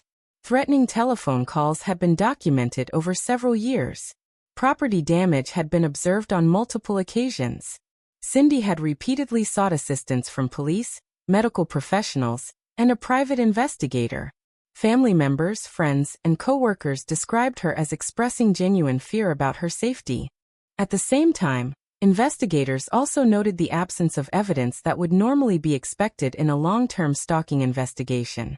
Despite years of police involvement, surveillance efforts, and forensic examinations, no suspect had been identified, no consistent physical evidence linked an offender to the reported incidents, and no witness was able to provide information sufficient to establish the identity of a person responsible. This combination of documented reports and limited corroborating evidence became the defining challenge of the investigation. Rather than moving steadily toward one conclusion, the evidence appeared to divide into competing interpretations. Investigators therefore focused increasingly on evaluating the strengths and limitations of each theory instead of searching exclusively for a traditional suspect. The first theory remained that Cindy had been the victim of an unidentified individual who had harassed her over many years and ultimately caused her death. Supporters of this view emphasized the consistency of her reports, the existence of documented property damage, witness accounts of threatening telephone calls, and physical injuries that had been observed during some reported incidents. They argued that these factors suggested the presence of an external offender, whose identity had simply never been established. The alternative interpretation examined whether some reported events might have originated from circumstances other than an unidentified stalker. Investigators considered the absence of direct forensic evidence connecting another individual to the incidents, together with differing professional opinions regarding Cindy's psychological condition. These considerations led some investigators to question whether the available evidence supported every allegation in the investigative record. Importantly, neither interpretation resolved every unanswered question. Investigators found that evidence supporting one explanation frequently left other aspects of the case unexplained. Likewise, information that appeared inconsistent with one theory did not automatically establish the other. As additional expert opinions were obtained, forensic specialists and medical professionals evaluated the toxicology findings, the bindings found on Cindy's body, and the available physical evidence. Publicly available records indicate that expert interpretations differed in several respects. Some findings were viewed as more consistent with homicide, while others were considered compatible with alternative explanations. The absence of a clear forensic consensus reinforced the uncertainty already present in the investigation. The coroner's inquest became another significant stage in the process. Witnesses, investigators, and experts presented evidence concerning Cindy's life, the reported incidents, and the circumstances surrounding her death. The purpose of the inquest was to review the available evidence objectively rather than determine criminal responsibility. Following its review, the inquiry concluded that the available evidence did not support a definitive finding that Cindy had been murdered. At the same time, it also found that the evidence was insufficient to conclude that she had died by suicide. This outcome reflected the central difficulty that had characterized the investigation from the beginning. Although many facts had been established, those facts did not combine into a single, definitive explanation. The resulting classification of the death as an unknown event represented the investigation's most significant conclusion. Rather than identifying a breakthrough that solved the case, investigators reached the point at which they recognized that the available evidence could not reliably distinguish among the competing possibilities. This outcome has shaped public discussion of the case ever since. Researchers, journalists, legal scholars, and forensic specialists continue to examine the investigative record, often reaching different conclusions about the same body of evidence. Some view the documented history of reported threats and assaults as supporting the existence of an unidentified offender. Others consider the absence of corroborating forensic evidence to be more significant. Neither interpretation has displaced the official conclusion, because neither fully accounts for all of the known facts. In this respect, the turning point in the investigation was not the discovery of new evidence, but the realization that further analysis of the existing evidence had reached its limits. Investigators had reconstructed the timeline, interviewed witnesses, reviewed forensic findings, and explored competing hypotheses. Despite these efforts, the investigation did not produce evidence sufficient to establish a definitive manner of death. As a result, the case of Cindy James remains one of the most extensively examined unresolved death investigations in Canada. Its significance lies not only in the unanswered questions surrounding Cindy's final days, but also in the broader investigative lesson it presents. Even a lengthy and well-resourced investigation may conclude with uncertainty when the available evidence supports multiple reasonable interpretations without conclusively proving any one of them. Unlike many high-profile criminal cases, the death of Cindy James did not culminate in the arrest of a suspect, a criminal trial, or a verdict determining guilt or innocence. Instead, the legal process focused on examining the available evidence to determine what conclusions could reasonably be supported. The absence of a prosecution reflected not a lack of investigative effort, but the inability of the evidence to establish criminal responsibility. Following the discovery of Cindy's body on June 8, 1989, investigators continued gathering and reviewing evidence. The forensic examination, witness interviews, and analysis of the investigative record generated substantial information regarding the circumstances surrounding her death. However, none of the evidence identified an individual who could be charged with causing her death. Because no suspect was identified, the matter did not proceed through the criminal courts in the manner typical of homicide cases. Instead, the investigation remained focused on determining the manner of death through the available forensic and investigative evidence. A coroner's inquest was convened to examine the circumstances surrounding Cindy's death. The purpose of such an inquiry is distinct from that of a criminal trial. Rather than determining whether a specific individual committed an offense, A coroner's inquest reviews the available evidence to establish, where possible, who died, when and where the death occurred, and the medical cause and manner of death. The proceedings consider testimony from investigators, forensic specialists, medical professionals, and other relevant witnesses. During the review, the inquiry considered the extensive history of reports Cindy had made during the 7 years preceding her death. Investigators described the numerous complaints involving threatening telephone calls, anonymous correspondence, reported assaults, and suspected acts of harassment. Forensic experts presented the results of the autopsy and toxicological analysis, while investigators explained the efforts undertaken to identify a suspect. The evidence demonstrated that Cindy had died with lethal concentrations of morphine, together with diazepam and flurazepam, in her system. The physical findings, including the bindings discovered on her body, were also examined. However, despite extensive testimony, the available evidence did not establish with certainty how the drugs had been administered or whether another individual had been directly responsible for the circumstances leading to her death. The inquiry also considered the differing interpretations offered during the investigation. Some evidence was viewed by certain participants as being consistent with homicide, particularly when considered alongside Cindy's years of reported harassment. Others emphasized the absence of direct forensic evidence identifying another individual, and questioned whether the available information supported a conclusion that an unidentified offender had caused her death. Importantly, these differing interpretations reflected the uncertainty of the evidence rather than definitive findings. The inquiry did not resolve the long-standing debate regarding the meaning of the investigative record, because the evidence itself remained open to more than one reasonable interpretation. After reviewing the testimony and available forensic evidence, the coroner's jury reached a conclusion that reflected these limitations. The evidence was insufficient to determine conclusively that Cindy had been murdered. At the same time, the evidence did not support a definitive conclusion that she had died by suicide. Accordingly, the manner of death was classified as an unknown event. This classification remains significant because it acknowledges that the available evidence does not permit a definitive legal or forensic conclusion regarding how Cindy's death occurred. It is neither a finding of homicide nor a finding of suicide. Instead, it recognizes that the investigation, despite extensive efforts, could not establish one explanation to the exclusion of all others. The legal consequences of that conclusion were substantial.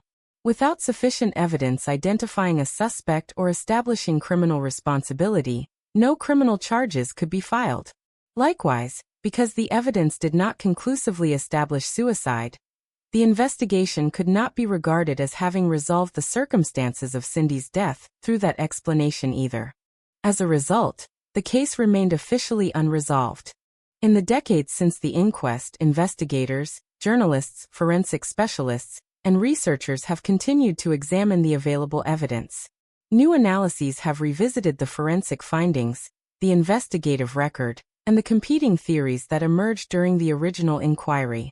While these later discussions have contributed to public understanding of the case, they have not altered the official legal conclusion. Today, Cindy James's case occupies an unusual place in Canadian legal and investigative history. It is frequently cited as an example of the challenges that arise when extensive investigative work produces a substantial body of evidence, but no definitive explanation. The case demonstrates that even a thorough investigation, supported by forensic analysis and years of police work, may ultimately reach the limits of what the available evidence can establish. The legal process fulfilled its role by carefully examining the known facts and applying the appropriate evidentiary standards. Where certainty could not be achieved, the official conclusion reflected that uncertainty rather than extending beyond what the evidence could support. For that reason, the case remains open in the broader historical sense, continuing to be studied as one of Canada's most complex and enduring unresolved death investigations. Decades after the death of Cindy James, the case remains one of Canada's most widely discussed unresolved investigations. Time has passed, investigative methods have advanced, and countless analyses have examined the available evidence. Yet the central questions surrounding her final days remain unanswered. The lasting impact of the case does not come only from the mystery of Cindy's death. It also comes from the complexity of the circumstances that surrounded her life during the years before it.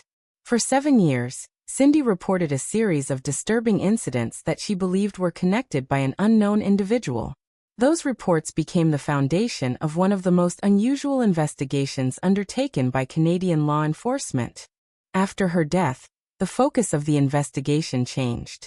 The question was no longer only who might have been responsible for the reported harassment, but whether the years of events could be connected to the circumstances of her death. Investigators faced the difficult task of examining a history that contained both documented incidents and unresolved questions. The case also became a broader discussion about the challenges faced by victims who report long-term harassment or stalking. When a person repeatedly describes feeling threatened, investigators must balance two responsibilities: taking the report seriously, while also evaluating evidence carefully and objectively.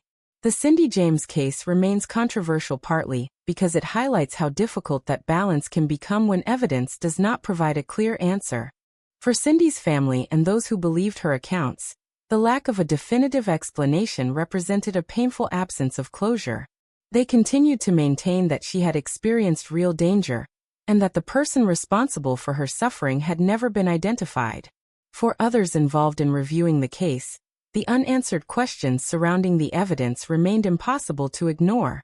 The debate surrounding the case has continued through books, documentaries, articles, and discussions among people interested in criminal investigations. Each examination of the case has returned to the same fundamental issue: how should conflicting pieces of evidence be interpreted when no explanation accounts for every known fact? Those who believe Cindy was the victim of an unknown offender point to the long history of reported threats, the physical evidence associated with some incidents, and the possibility that a determined individual could avoid detection over time. They argue that the absence of an identified suspect does not necessarily prove that no offender existed. Those who question that interpretation emphasize the lack of conclusive forensic evidence linking another person to Cindy's death. The failure to identify a suspect despite significant investigative resources, and the complexity of the circumstances surrounding the reported incidents. They argue that uncertainty must remain part of any responsible assessment of the case. Neither perspective has produced a final answer. That is what makes the Cindy James case endure. It is not a story with a traditional conclusion where investigators reveal a name, a motive, and a sequence of events that explains everything. Instead, it remains a case defined by unanswered questions, conflicting interpretations, and the limits of available evidence.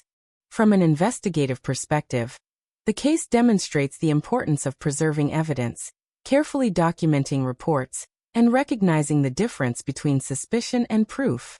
A theory may appear convincing, but criminal investigations require evidence strong enough to support a conclusion beyond uncertainty. From a human perspective, the case is a reminder that behind every investigation is a real person whose life existed beyond the headlines and theories. Cindy James was not only the subject of a mystery. She was a nurse, a colleague, a friend, and a member of a family who experienced years of uncertainty before her death. The unresolved nature of her story has ensured that she remains remembered not because the mystery was solved, but because it was never fully explained. The official conclusion of an unknown event reflects the reality of the case. Investigators established many facts, but those facts did not lead to a single proven explanation. The evidence revealed what could be known, while also showing the boundaries of what could not be determined. More than 30 years later, the case of Cindy James continues to raise difficult questions about evidence, memory, investigation, and the search for truth. It remains one of Canada's most complex mysteries. Not because there are no possible explanations, but because none has been proven with enough certainty to end the debate. And perhaps that is the most lasting aspect of the case. Some investigations end with answers. Others remain as reminders that despite technology, expertise, and years of searching, the truth can sometimes remain just beyond reach. More than 3 decades after Cindy James was found dead in Richmond, British Columbia, her case continues to attract attention from investigators, researchers, and those interested in unresolved criminal mysteries. Unlike cases that end with an arrest or a confession, the Cindy James investigation remains defined by uncertainty. The unanswered questions have become the central feature of the case itself. The passage of time has not eliminated the debate. Instead, it has created more opportunities for people to examine the available information from different perspectives. New generations of investigators and researchers have revisited the timeline, the police reports, the forensic findings, and the testimony connected to the case.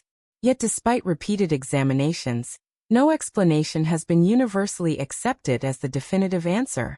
One reason the case remains so complex is that it exists at the intersection of several difficult areas: criminal investigation, forensic science, and human psychology. From an investigative perspective, the case demonstrates the challenges of working with incomplete evidence. Police investigations depend on establishing connections between events, identifying suspects, and building a chain of evidence that can withstand scrutiny. In Cindy's case, investigators were faced with a large amount of information, but the information did not produce the type of clear pattern that usually leads to a criminal charge. The investigation contained many documented events, but documentation alone does not always provide certainty. A report can establish that a complaint was made. A photograph can record damage.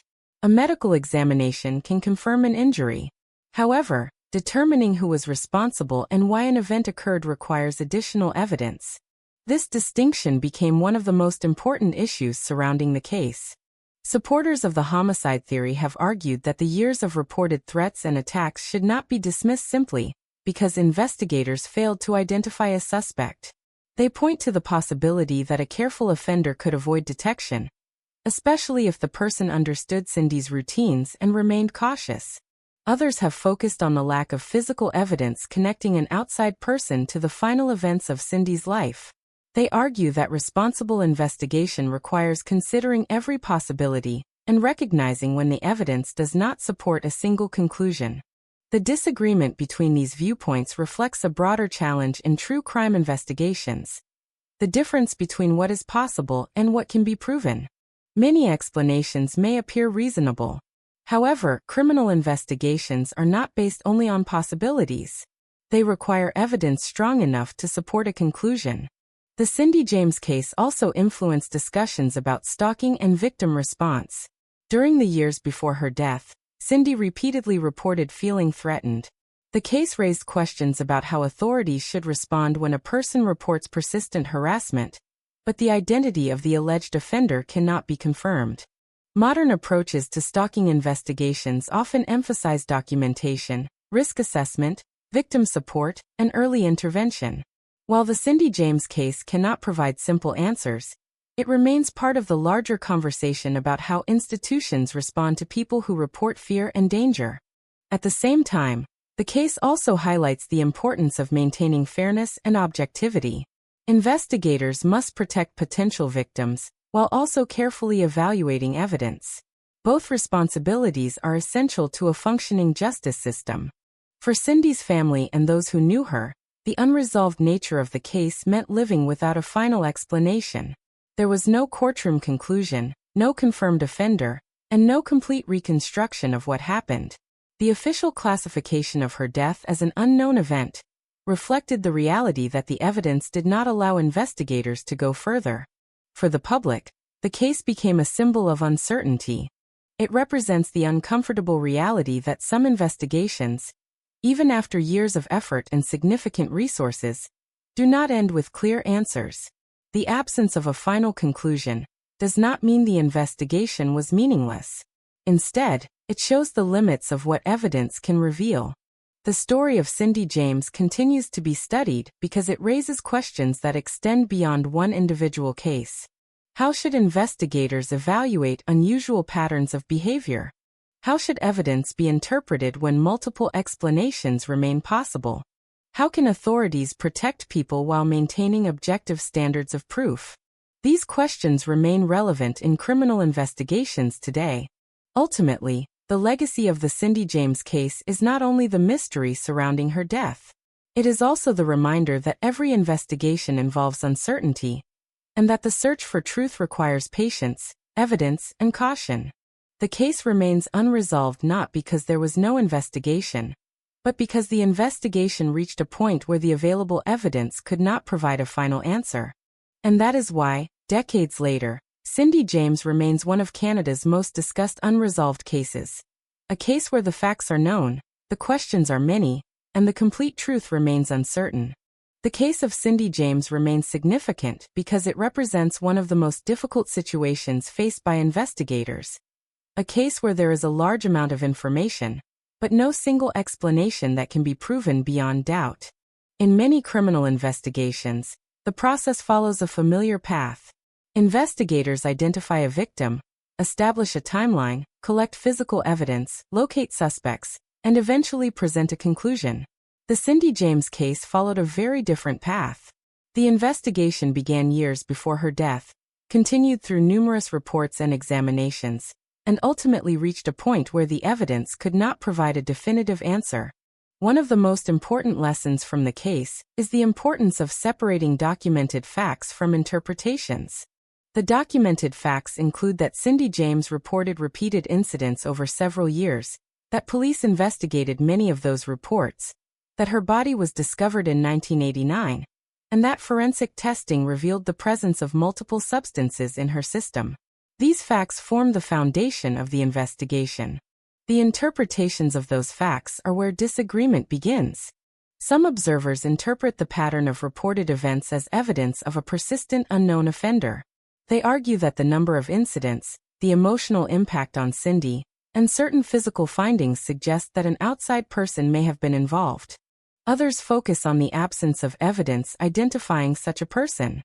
They argue that after years of investigation, surveillance, and forensic review, the lack of a confirmed suspect must be considered when evaluating the possibilities.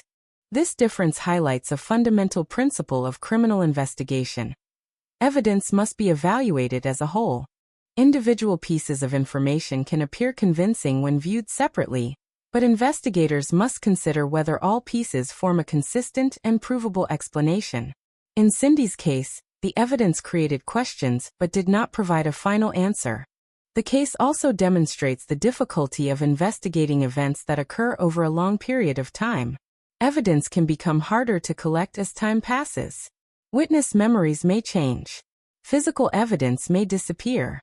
Circumstances surrounding earlier events may no longer be available for examination.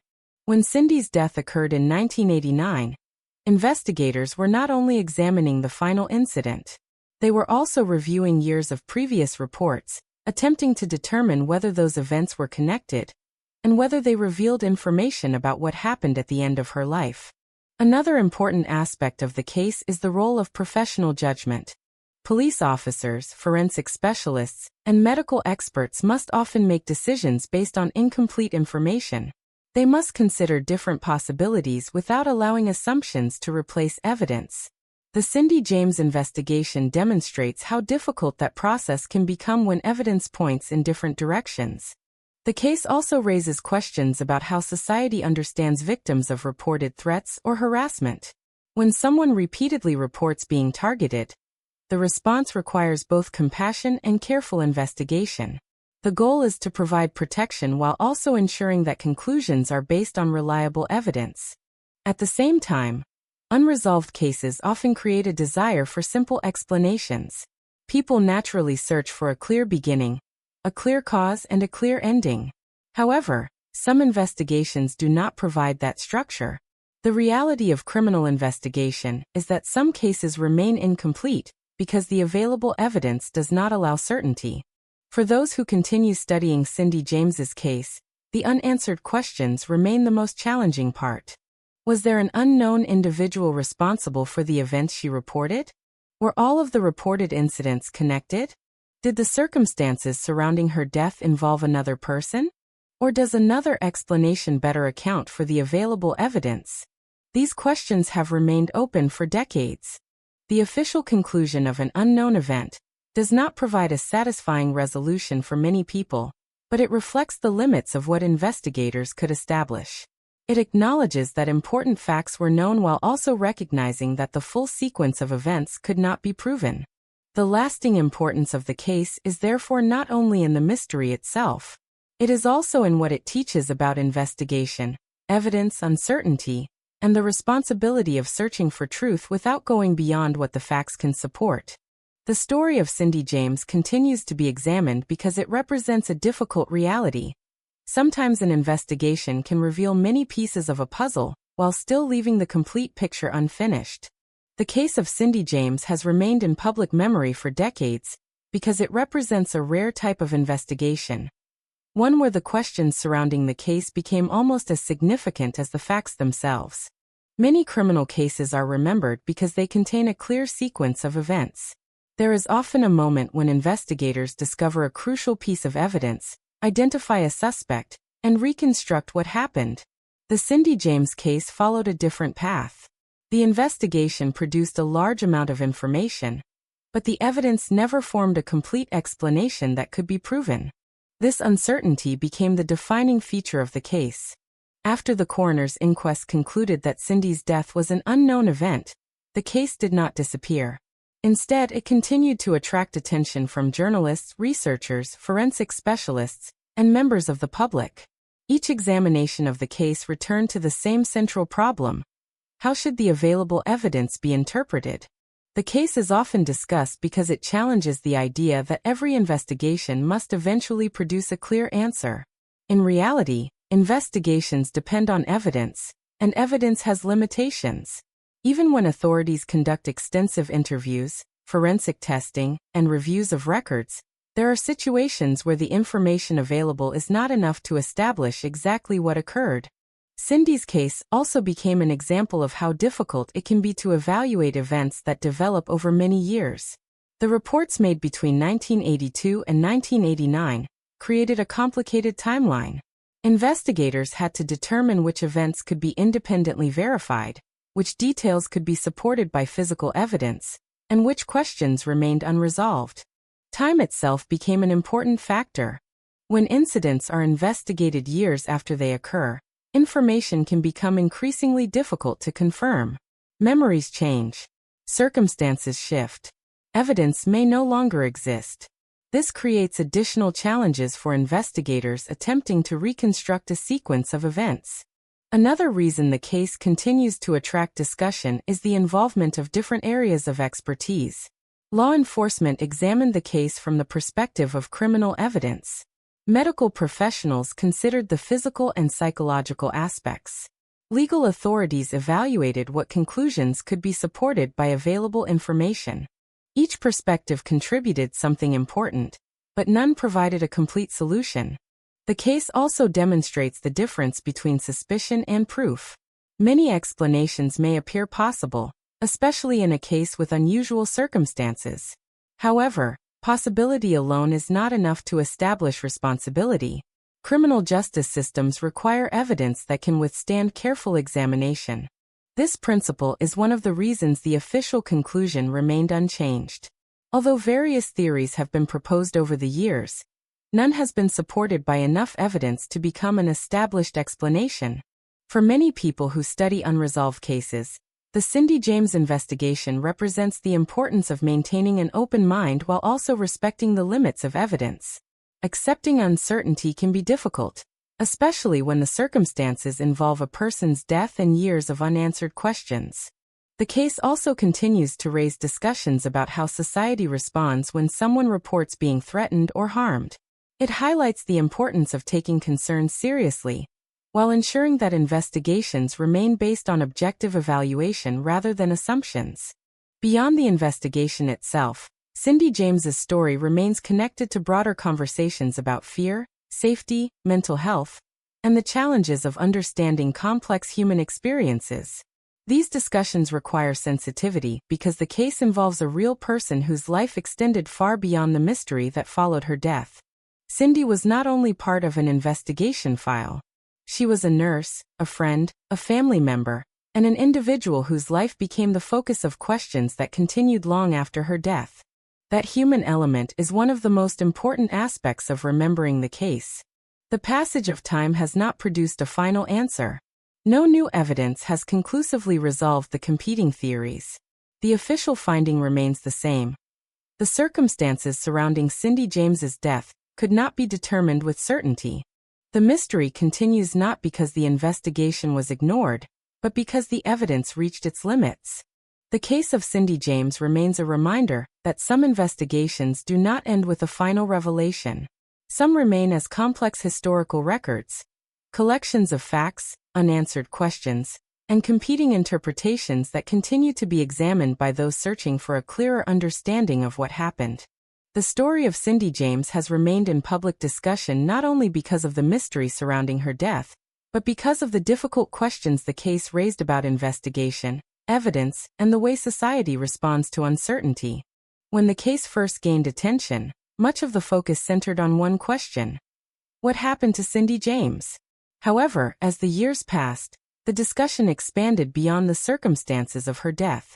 The case became an example of the challenges involved when investigators must work with incomplete information, conflicting interpretations, and events that cannot be fully reconstructed. One of the most significant aspects of the case is the long period before Cindy's death. The investigation did not begin with a single dramatic event. Instead, it developed over years through a series of reports and responses. This created a complicated situation because investigators were not simply examining one incident. They were attempting to understand a pattern. Patterns are important in criminal investigations because repeated events can reveal connections that individual incidents may not show. However, identifying a pattern also requires careful analysis. Investigators must determine whether separate events truly share a common cause, or whether similarities may be coincidental. The Cindy James investigation demonstrated how difficult that process can be. The reported incidents created a history that could not be easily ignored. At the same time, the absence of a confirmed offender created uncertainty. Investigators were forced to consider multiple possibilities while avoiding conclusions that could not be supported by evidence. This challenge is common in complex investigations. Evidence rarely appears as a complete picture. Instead, investigators often work with fragments, statements, physical findings, timelines, and expert opinions. The goal is to determine how those fragments fit together. In Cindy's case, the fragments never formed a single explanation that everyone could agree upon. The case also influenced discussions about the role of forensic evidence. Modern audiences often expect science to provide definitive answers. However, forensic evidence has limits. It can reveal important information, but it cannot always explain every event or identify responsibility without additional supporting evidence. The toxicology findings, the circumstances surrounding the discovery of Cindy's body, and the previous history of reported incidents all provided important information. Yet none of these elements alone created a complete explanation. This distinction between information and certainty became central to the case. The investigation also showed the importance of considering different perspectives.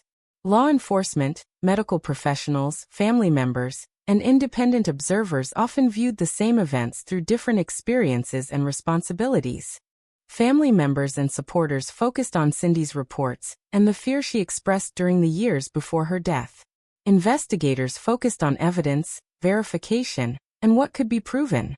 Mental health professionals examined possible explanations from a psychological perspective. These viewpoints did not always lead to the same conclusions. However, disagreement itself does not mean that one side has ignored the facts. In complicated cases, different interpretations can emerge because the evidence allows more than one possibility. Another lasting impact of the Cindy James case is the way it influenced conversations about unresolved investigations. Many people are familiar with cases that end with a clear conclusion, but unresolved cases reveal a different reality. Sometimes investigators can determine many details while still being unable to answer the most important question. The absence of a final answer can be frustrating for families, investigators, and the public. People naturally seek closure, especially when a person's death remains unexplained. However, investigations must be based on evidence rather than the desire for a simple conclusion. The official classification of Cindy's death as an unknown event represents this principle. It acknowledges that important findings were established while recognizing that the available evidence did not allow investigators to determine exactly what happened. The case continues to be discussed because it remains a reminder of the complexity of human behavior and criminal investigation. It shows that some cases are not difficult because there is no information, but because the information does not lead to one certain interpretation. Years after Cindy James's death, the investigation remains a subject of study because it raises questions that extend beyond one individual case. How should investigators handle reports that cannot immediately be proven? How can authorities protect people while maintaining objective standards? How should evidence be evaluated when different explanations remain possible? These questions continue to matter in modern investigations.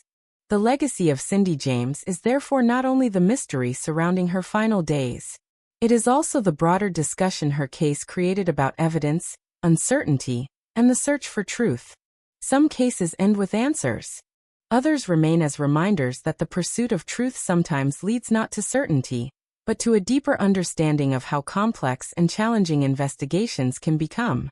The case of Cindy James remains one of those investigations where the passage of time has not erased the questions surrounding it.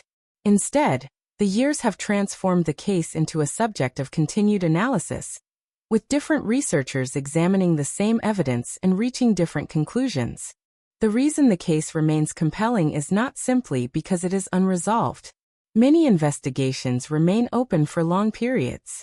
What makes this case unusual is the combination of a long history of reported incidents, extensive police involvement, complex forensic findings, and the absence of a conclusion that fully explains every known detail. In reviewing the case, investigators and researchers often return to the timeline. Understanding the sequence of events is essential because the meaning of each individual incident depends heavily on where it appears within the larger history. The reports made by Cindy between 1982 and 1989 created a complicated investigative record. Each report required evaluation, documentation, and follow-up. Some incidents involved claims that could be examined through physical evidence or witness statements.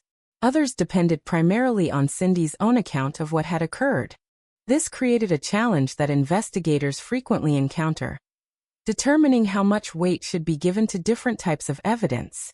Physical evidence can often provide measurable information, but even physical evidence may not answer every question.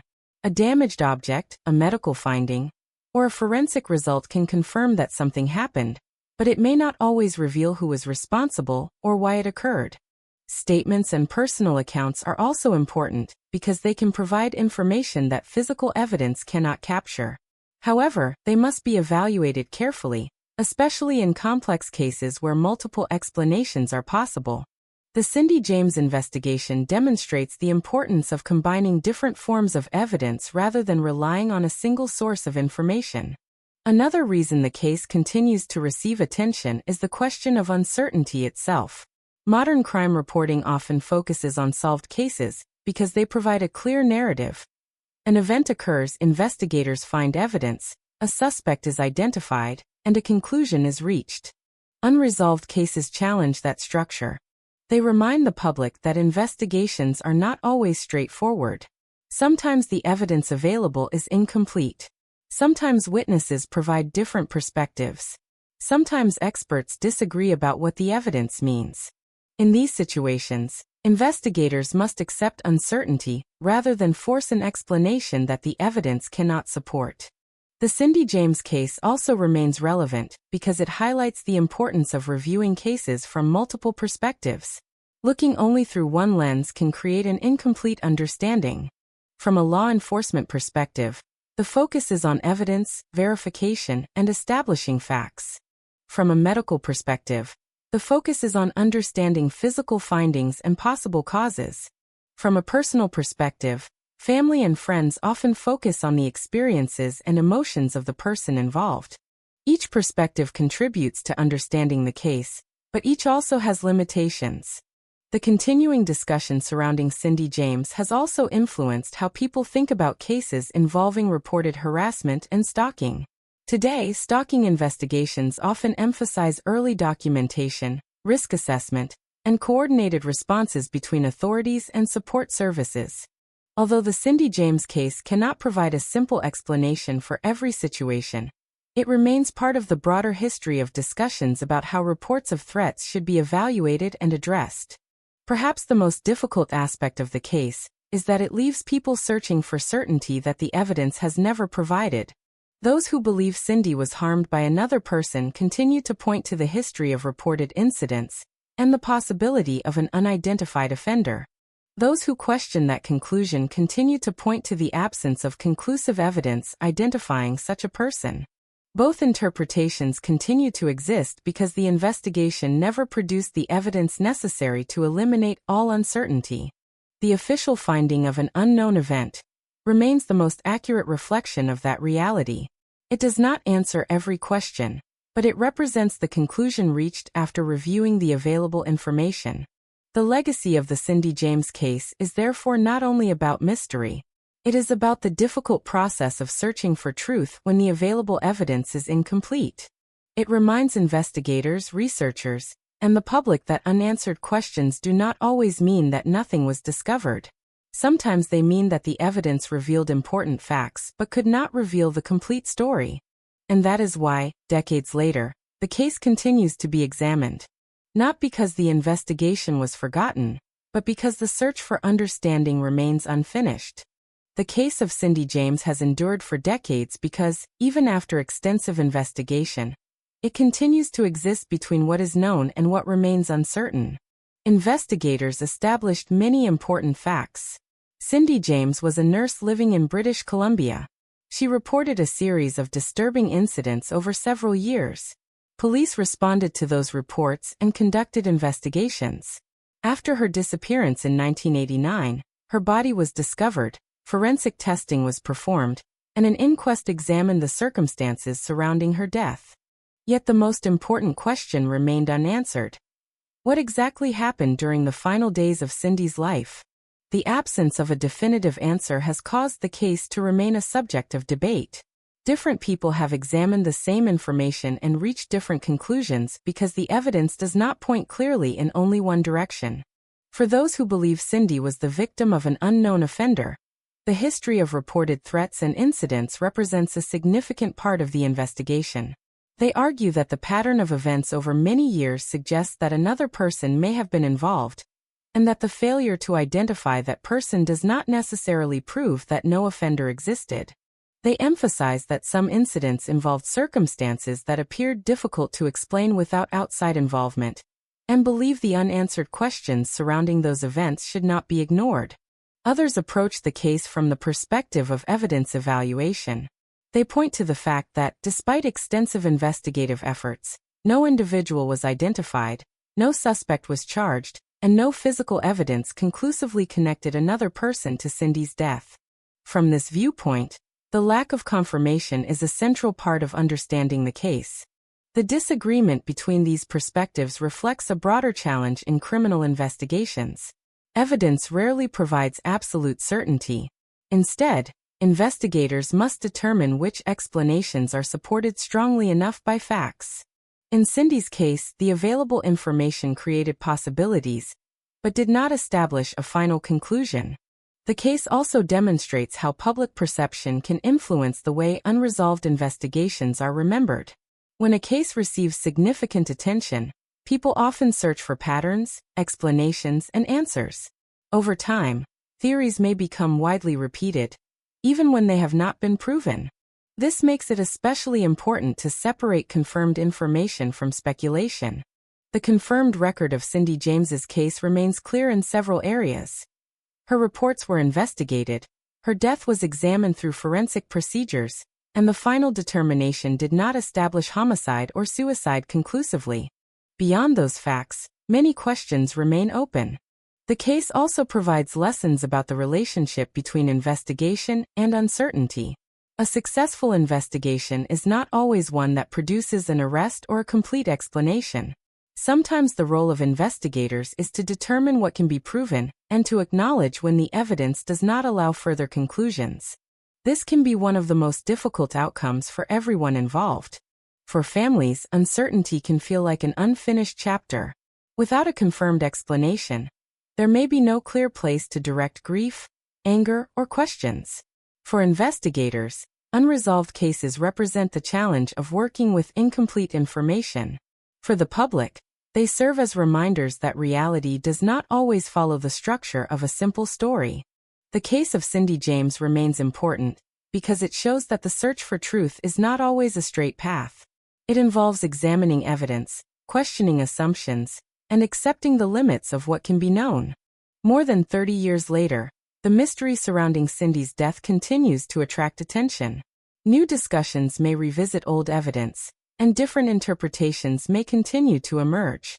However, unless new reliable evidence becomes available, the official conclusion remains unchanged. The death of Cindy James remains classified as an unknown event. That conclusion does not provide the emotional closure that many people seek, but it reflects the reality of the investigation. Many facts were discovered, many questions were examined, but the complete explanation was never proven. The lasting significance of the case is therefore not only the mystery itself. It is the reminder that investigations are built on evidence, and sometimes the evidence leads not to a final answer, but to the recognition that some questions remain unanswered. Cindy James's story continues to be remembered because it represents one of the most challenging situations in criminal investigation. A case where the search for truth continued for years, where countless possibilities were considered, and where the final answer remained beyond reach. The case of Cindy James remains an important example of how complicated criminal investigations can become when evidence does not lead to a single conclusion. Over the years, the case has been examined not only because of the mystery surrounding Cindy's death, but also because of the broader questions it raises about investigation, evidence, and uncertainty. One of the most significant lessons from the case is that investigations are not always a process of finding one missing piece that solves everything. In many situations, investigators must work with incomplete information, conflicting accounts, and evidence that provides only part of the story. The Cindy James investigation demonstrated this reality.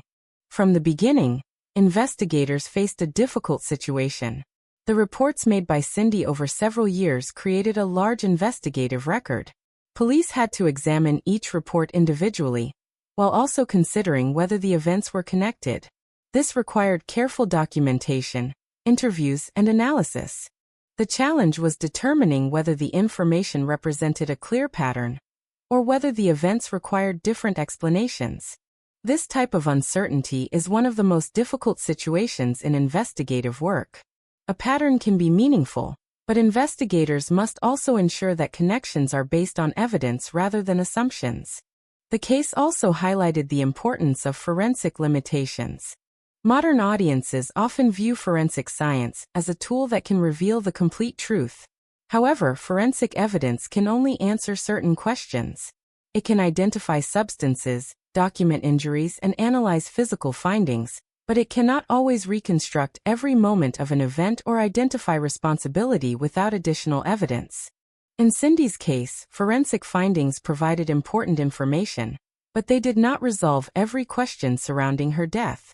This became one of the reasons the case remained open to interpretation.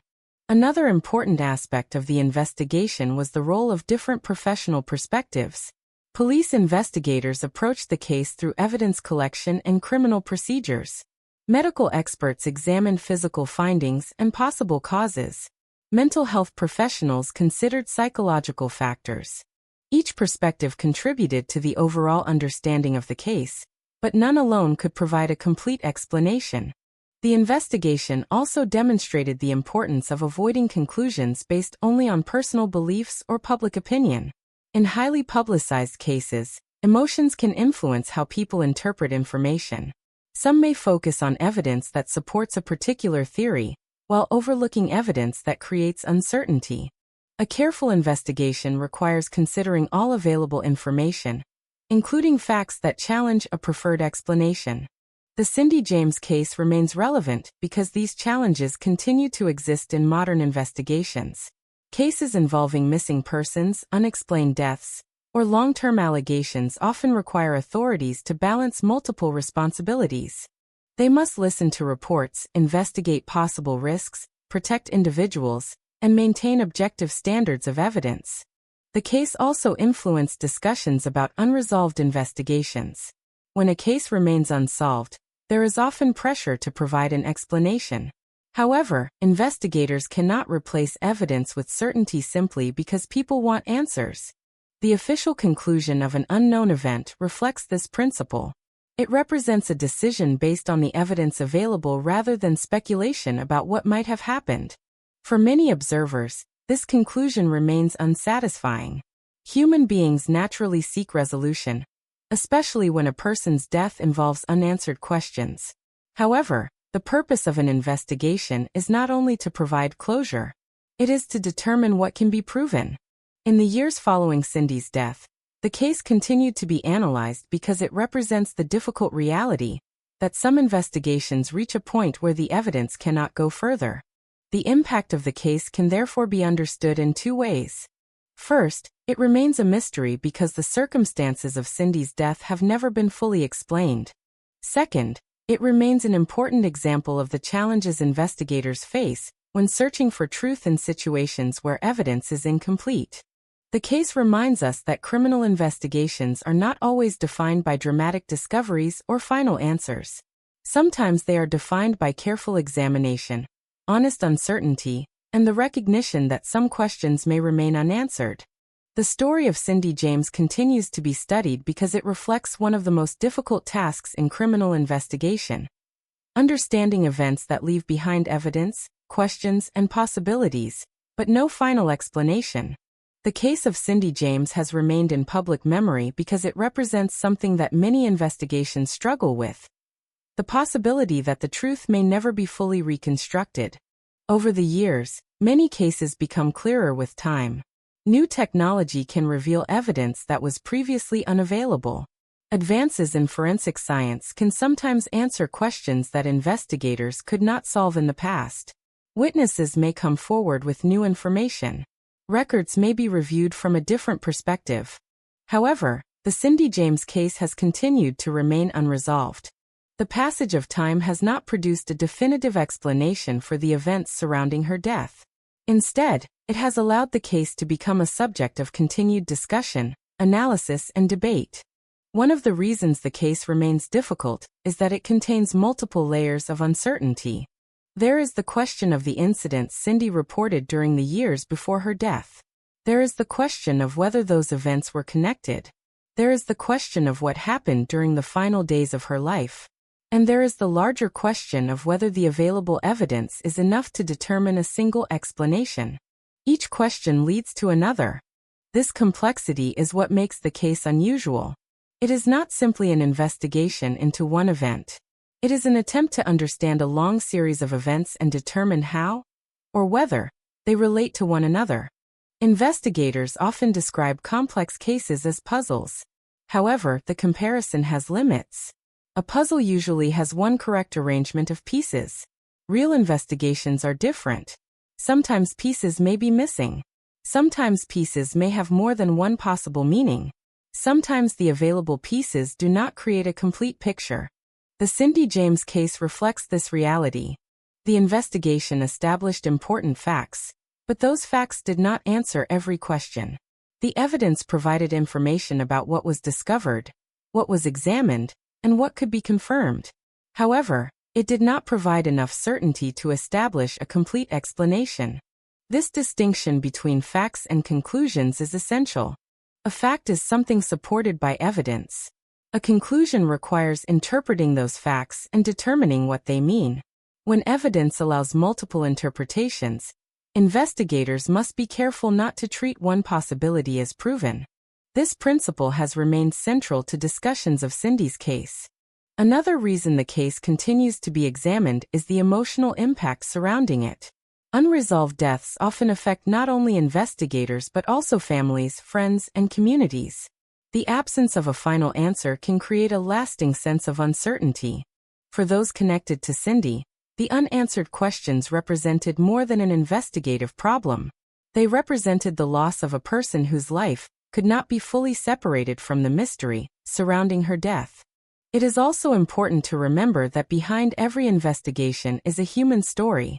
Public discussions often focus on theories, evidence, and unanswered questions, but the person at the center of the case had a life beyond the investigation. Cindy James was a nurse and an individual with relationships, experiences, and a personal history. The complexity of the case should not overshadow the fact that it involved a real person's life and death. From a broader perspective, the case demonstrates why criminal investigations require patience and careful evaluation. The desire for answers can be powerful, but conclusions must come from evidence. The official classification of Cindy's death as an unknown event remains a reflection of that approach.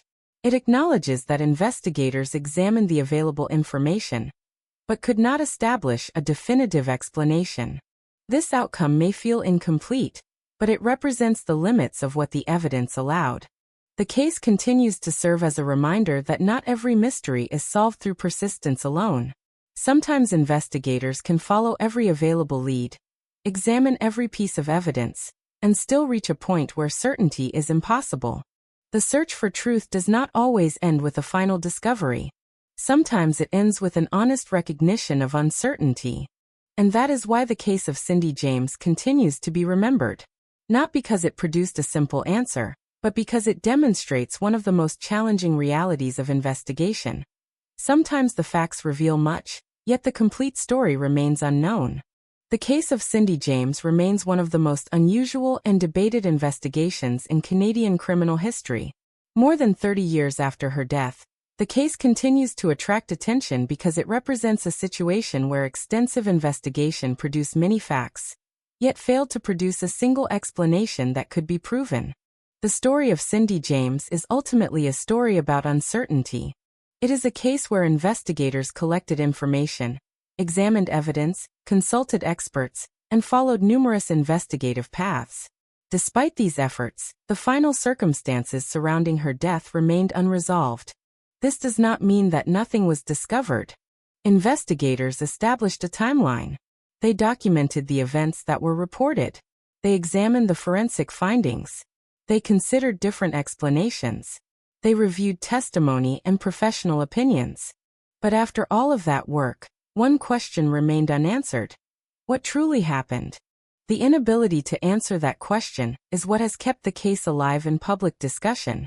Many unresolved cases disappear from attention over time. The Cindy James case remained different because it raised broader questions about how people understand evidence, memory, fear, and investigation. It showed that real investigations are rarely as simple as they appear in stories or documentaries. There is not always a single moment when everything becomes clear. Sometimes the truth is hidden not because investigators failed to search, but because the available evidence does not reveal enough. The case also highlights the importance of approaching complex investigations with both empathy and objectivity. Empathy is necessary because every investigation involves real people. Cindy James was not simply a name in a case file. She was a person with a life, relationships, and experiences before she became associated with an unresolved investigation. Objectivity is equally necessary because conclusions must be based on evidence. Investigators must examine possibilities carefully and avoid declaring certainty where certainty does not exist. This balance remains one of the greatest challenges in criminal investigation. The debate surrounding Cindy's case has continued because different interpretations remain possible. Some people believe the events surrounding her death point toward an unknown offender. Others believe the evidence does not establish that conclusion. The fact that these different views continue to exist demonstrates how complex the case remains. However, regardless of which interpretation someone finds more convincing, the official conclusion has not changed. The available evidence did not allow authorities to determine that Cindy was murdered. It also did not allow them to determine that she died by suicide. The final classification of her death as an unknown event reflected the limits of what could be established. This conclusion represents an important principle in justice and investigation. Uncertainty must sometimes be accepted. A responsible investigation does not create answers where evidence does not exist. It recognizes what is known, identifies what remains unknown, and records the conclusion honestly. The case of Cindy James continues to remind investigators and the public that some mysteries remain because the truth is difficult to recover completely. Time can pass, technology can improve, and new perspectives can emerge, but some questions may remain unanswered.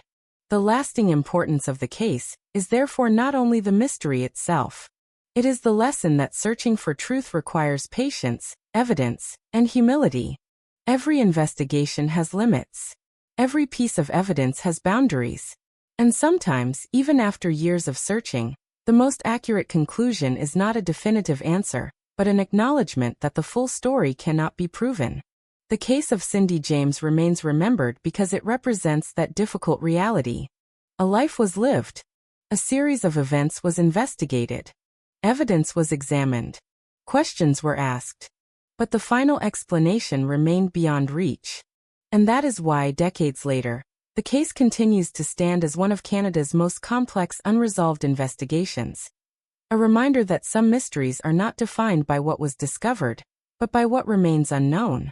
The case of Cindy James has remained a subject of discussion because it represents one of the most difficult situations in criminal investigation. A case where the search for answers was extensive, but the evidence never produced a final conclusion. Over the years, the investigation became more than an attempt to understand one person's death. It became a broader discussion about how investigators handle uncertainty, how evidence is interpreted, and how society responds when the truth cannot be completely established. One of the most important aspects of the case is the difference between having information and having certainty.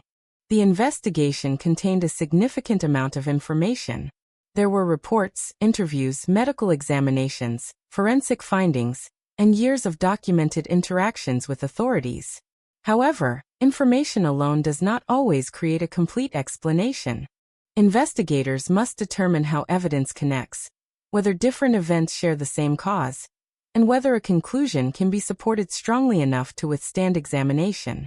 In Cindy's case, the evidence created important questions, but did not provide answers that eliminated all other possibilities. This is one of the reasons the case remains controversial. Some observers continue to believe that the events surrounding Cindy's life and death suggest the involvement of another person. They argue that the history of reported incidents and the circumstances of her death should be considered together. Others emphasize the importance of the lack of confirmed evidence linking another individual to the events. They argue that investigations must rely on proof rather than assumptions, regardless of how unusual or concerning the circumstances may appear. The disagreement between these perspectives reflects a larger issue in criminal investigation: the challenge of making decisions when evidence is incomplete. Investigators often work in situations where they do not have perfect information. They must analyze what is available, consider different explanations, and determine what can be established with confidence. Sometimes the result is a clear conclusion. Sometimes it is not. The Cindy James case demonstrates the second possibility. Another important part of the case is the way it changed public understanding of unresolved investigations. Many people expect every mystery to eventually have a final solution. However, real investigations do not always follow that pattern. Some cases remain open because important evidence is missing. Others remain unresolved because the evidence that exists does not point clearly toward one explanation. The Cindy James investigation belongs to this category. The case also shows why careful language matters when discussing unresolved deaths. Words such as possible, suggested, and unconfirmed are important because they distinguish between theories and established facts. This distinction is essential not only for investigators but also for journalists, researchers, and the public. A theory can be interesting and worthy of examination, but it is not the same as proof. The continued attention given to Cindy James's case also reflects a human desire to understand unexplained events. When a person dies under unusual circumstances, people naturally search for meaning and resolution. However, the responsibility of an investigation is not simply to provide an explanation. It is to determine what the evidence can support. The official conclusion of an unknown event remains significant because it represents that careful approach. It acknowledges the findings of the investigation while recognizing that the available evidence did not allow a definitive determination. For many people, this conclusion feels incomplete. But in the context of forensic and legal standards, acknowledging uncertainty can be the most accurate conclusion available. The legacy of Cindy James's case is therefore not only the mystery surrounding her death. It is also the reminder that investigations involve limits, and that truth sometimes requires accepting what cannot be proven. The case continues to be studied because it raises questions that remain relevant today. How should authorities respond when someone reports repeated threats? How can investigators separate patterns from assumptions? How should evidence be evaluated when multiple explanations remain possible? These questions extend beyond one case. They are part of the ongoing challenge of understanding complex human events through careful investigation. The story of Cindy James remains unresolved, but it continues to provide valuable lessons about evidence, uncertainty, and the search for truth. Some investigations end with answers. Others remain as reminders that the pursuit of truth is sometimes a journey without a final destination. The case of Cindy James has remained one of the most complex unresolved investigations in Canada, because it represents a difficult reality of criminal justice. Sometimes the search for truth does not end with a final answer. Over the years, investigators attempted to understand a series of events that unfolded across nearly a decade. The investigation involved police work, forensic analysis, witness interviews, medical examinations, and a formal review of the circumstances surrounding Cindy's death. Despite these efforts, the evidence did not produce a conclusion that could explain every aspect of the case. The official outcome reflected this uncertainty. Cindy James died in 1989, and after examination of the available evidence, the circumstances of her death were classified as an unknown event. This conclusion did not identify a person responsible, nor did it provide a complete explanation of what happened. Instead, it represented the reality that the evidence did not allow investigators to determine a definitive cause beyond uncertainty. For some, this remains one of the most frustrating aspects of the case. Human beings naturally search for complete stories. When something unusual happens, people want to understand the beginning, the events that followed, and the final answer. A mystery without resolution can feel unfinished. However, investigations do not always provide the closure people hope for. The Cindy James case demonstrates that evidence has limits. Investigators can collect information, analyze possibilities, and follow leads, but they cannot create certainty where the evidence does not exist. This principle is especially important in cases involving complicated personal histories and long periods of time. Events may be difficult to reconstruct. Information may be incomplete. Different explanations may remain possible. In Cindy's case, the challenge was not the absence of information. The challenge was understanding what the information meant. The years before her death created a detailed but complicated record. Reports, investigations, and observations became part of a larger picture that continued to be examined. Yet even with all of this information, the investigation could not establish one explanation that excluded all others. This is what makes the case different from many traditional criminal investigations. There was no confirmed suspect. There was no criminal trial. There was no final courtroom decision establishing responsibility. Instead, there was an extensive investigation that ended with uncertainty. The case also remains significant because it raises broader questions about how society understands victims, investigations, and evidence. When someone reports being threatened or harmed, those reports require serious attention. At the same time, investigations must rely on careful evaluation of evidence. Both principles are necessary. The Cindy James case continues to be discussed because it exists in that difficult space between belief and proof. Belief may be influenced by personal experiences, observations, and interpretations. Proof requires evidence strong enough to support a conclusion. The difference between the two is one of the central lessons of criminal investigation. As the years passed, many theories about the case continued to appear. Some focused on the possibility of an unknown offender. Others focused on alternative explanations. Each theory attempted to explain the available information, but none became an established conclusion. The continuing debate shows how powerful unresolved cases can become in public memory. They become more than investigations. They become questions about human behavior, justice, and the limits of knowledge. The legacy of Cindy James's case is not only the mystery surrounding her death. It is also the reminder that behind every investigation is a real person and a real life.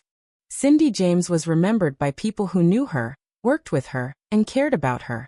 The investigation may have focused on unanswered questions, but her life was more than the circumstances that followed her death. Ultimately, the case remains a powerful example of the complexity of seeking truth. Investigators searched for answers. Evidence was examined. Different possibilities were considered. But the final explanation remained uncertain. The story of Cindy James continues because it represents one of the hardest realities in criminal investigation. Sometimes the truth is not hidden because no one looked for it, but because the evidence never revealed the complete story.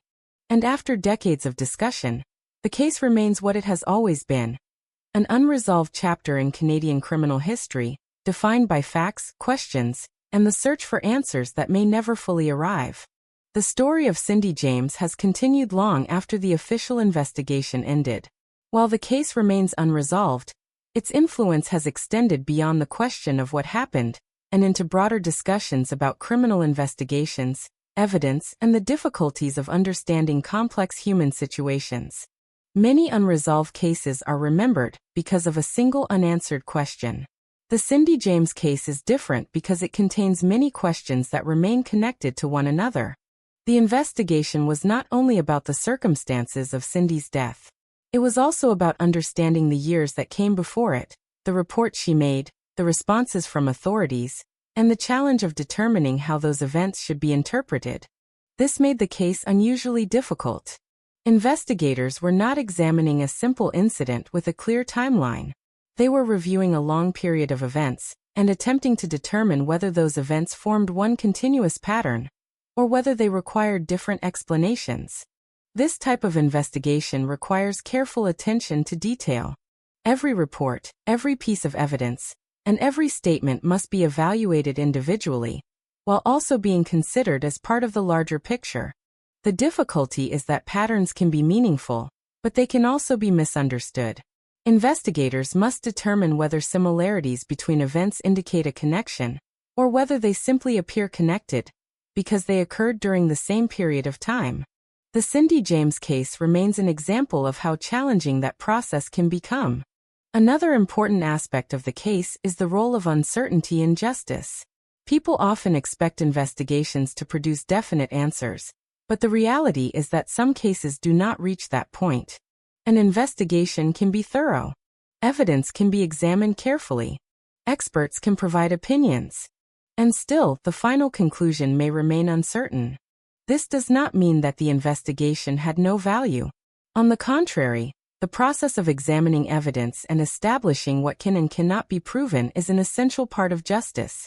The case also highlights the importance of avoiding assumptions. In highly discussed cases, theories can become powerful. People may develop strong opinions based on certain details that appear important. However, investigators must consider the complete picture rather than focusing only on evidence that supports one explanation. The search for truth requires examining all possibilities, including those that may challenge initial beliefs. Over the years, the Cindy James case has also become part of discussions about how society responds to people who report fear, threats, or danger. It raises difficult questions about how authorities should balance listening to reports, providing protection, and maintaining objective investigations. These questions remain relevant today. The case demonstrates that responding to complex situations requires both compassion and careful analysis.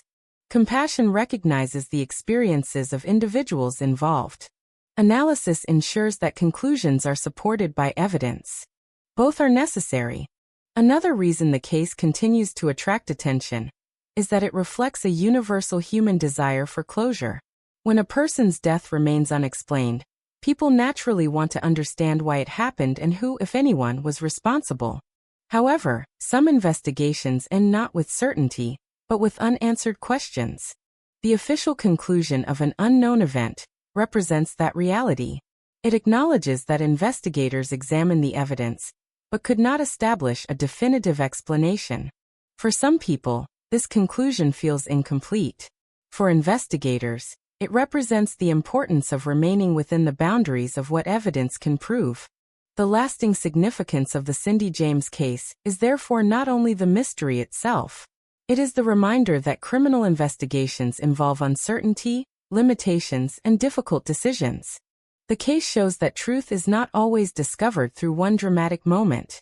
Sometimes it is found through a long process of examination, review, and acceptance of what can be known. And sometimes, after everything has been investigated, the most accurate answer is simply that the full story remains unknown. The legacy of Cindy James continues because her case represents one of the hardest challenges in criminal investigation. The search for truth when the evidence provides questions, possibilities, and uncertainty, but not a final explanation.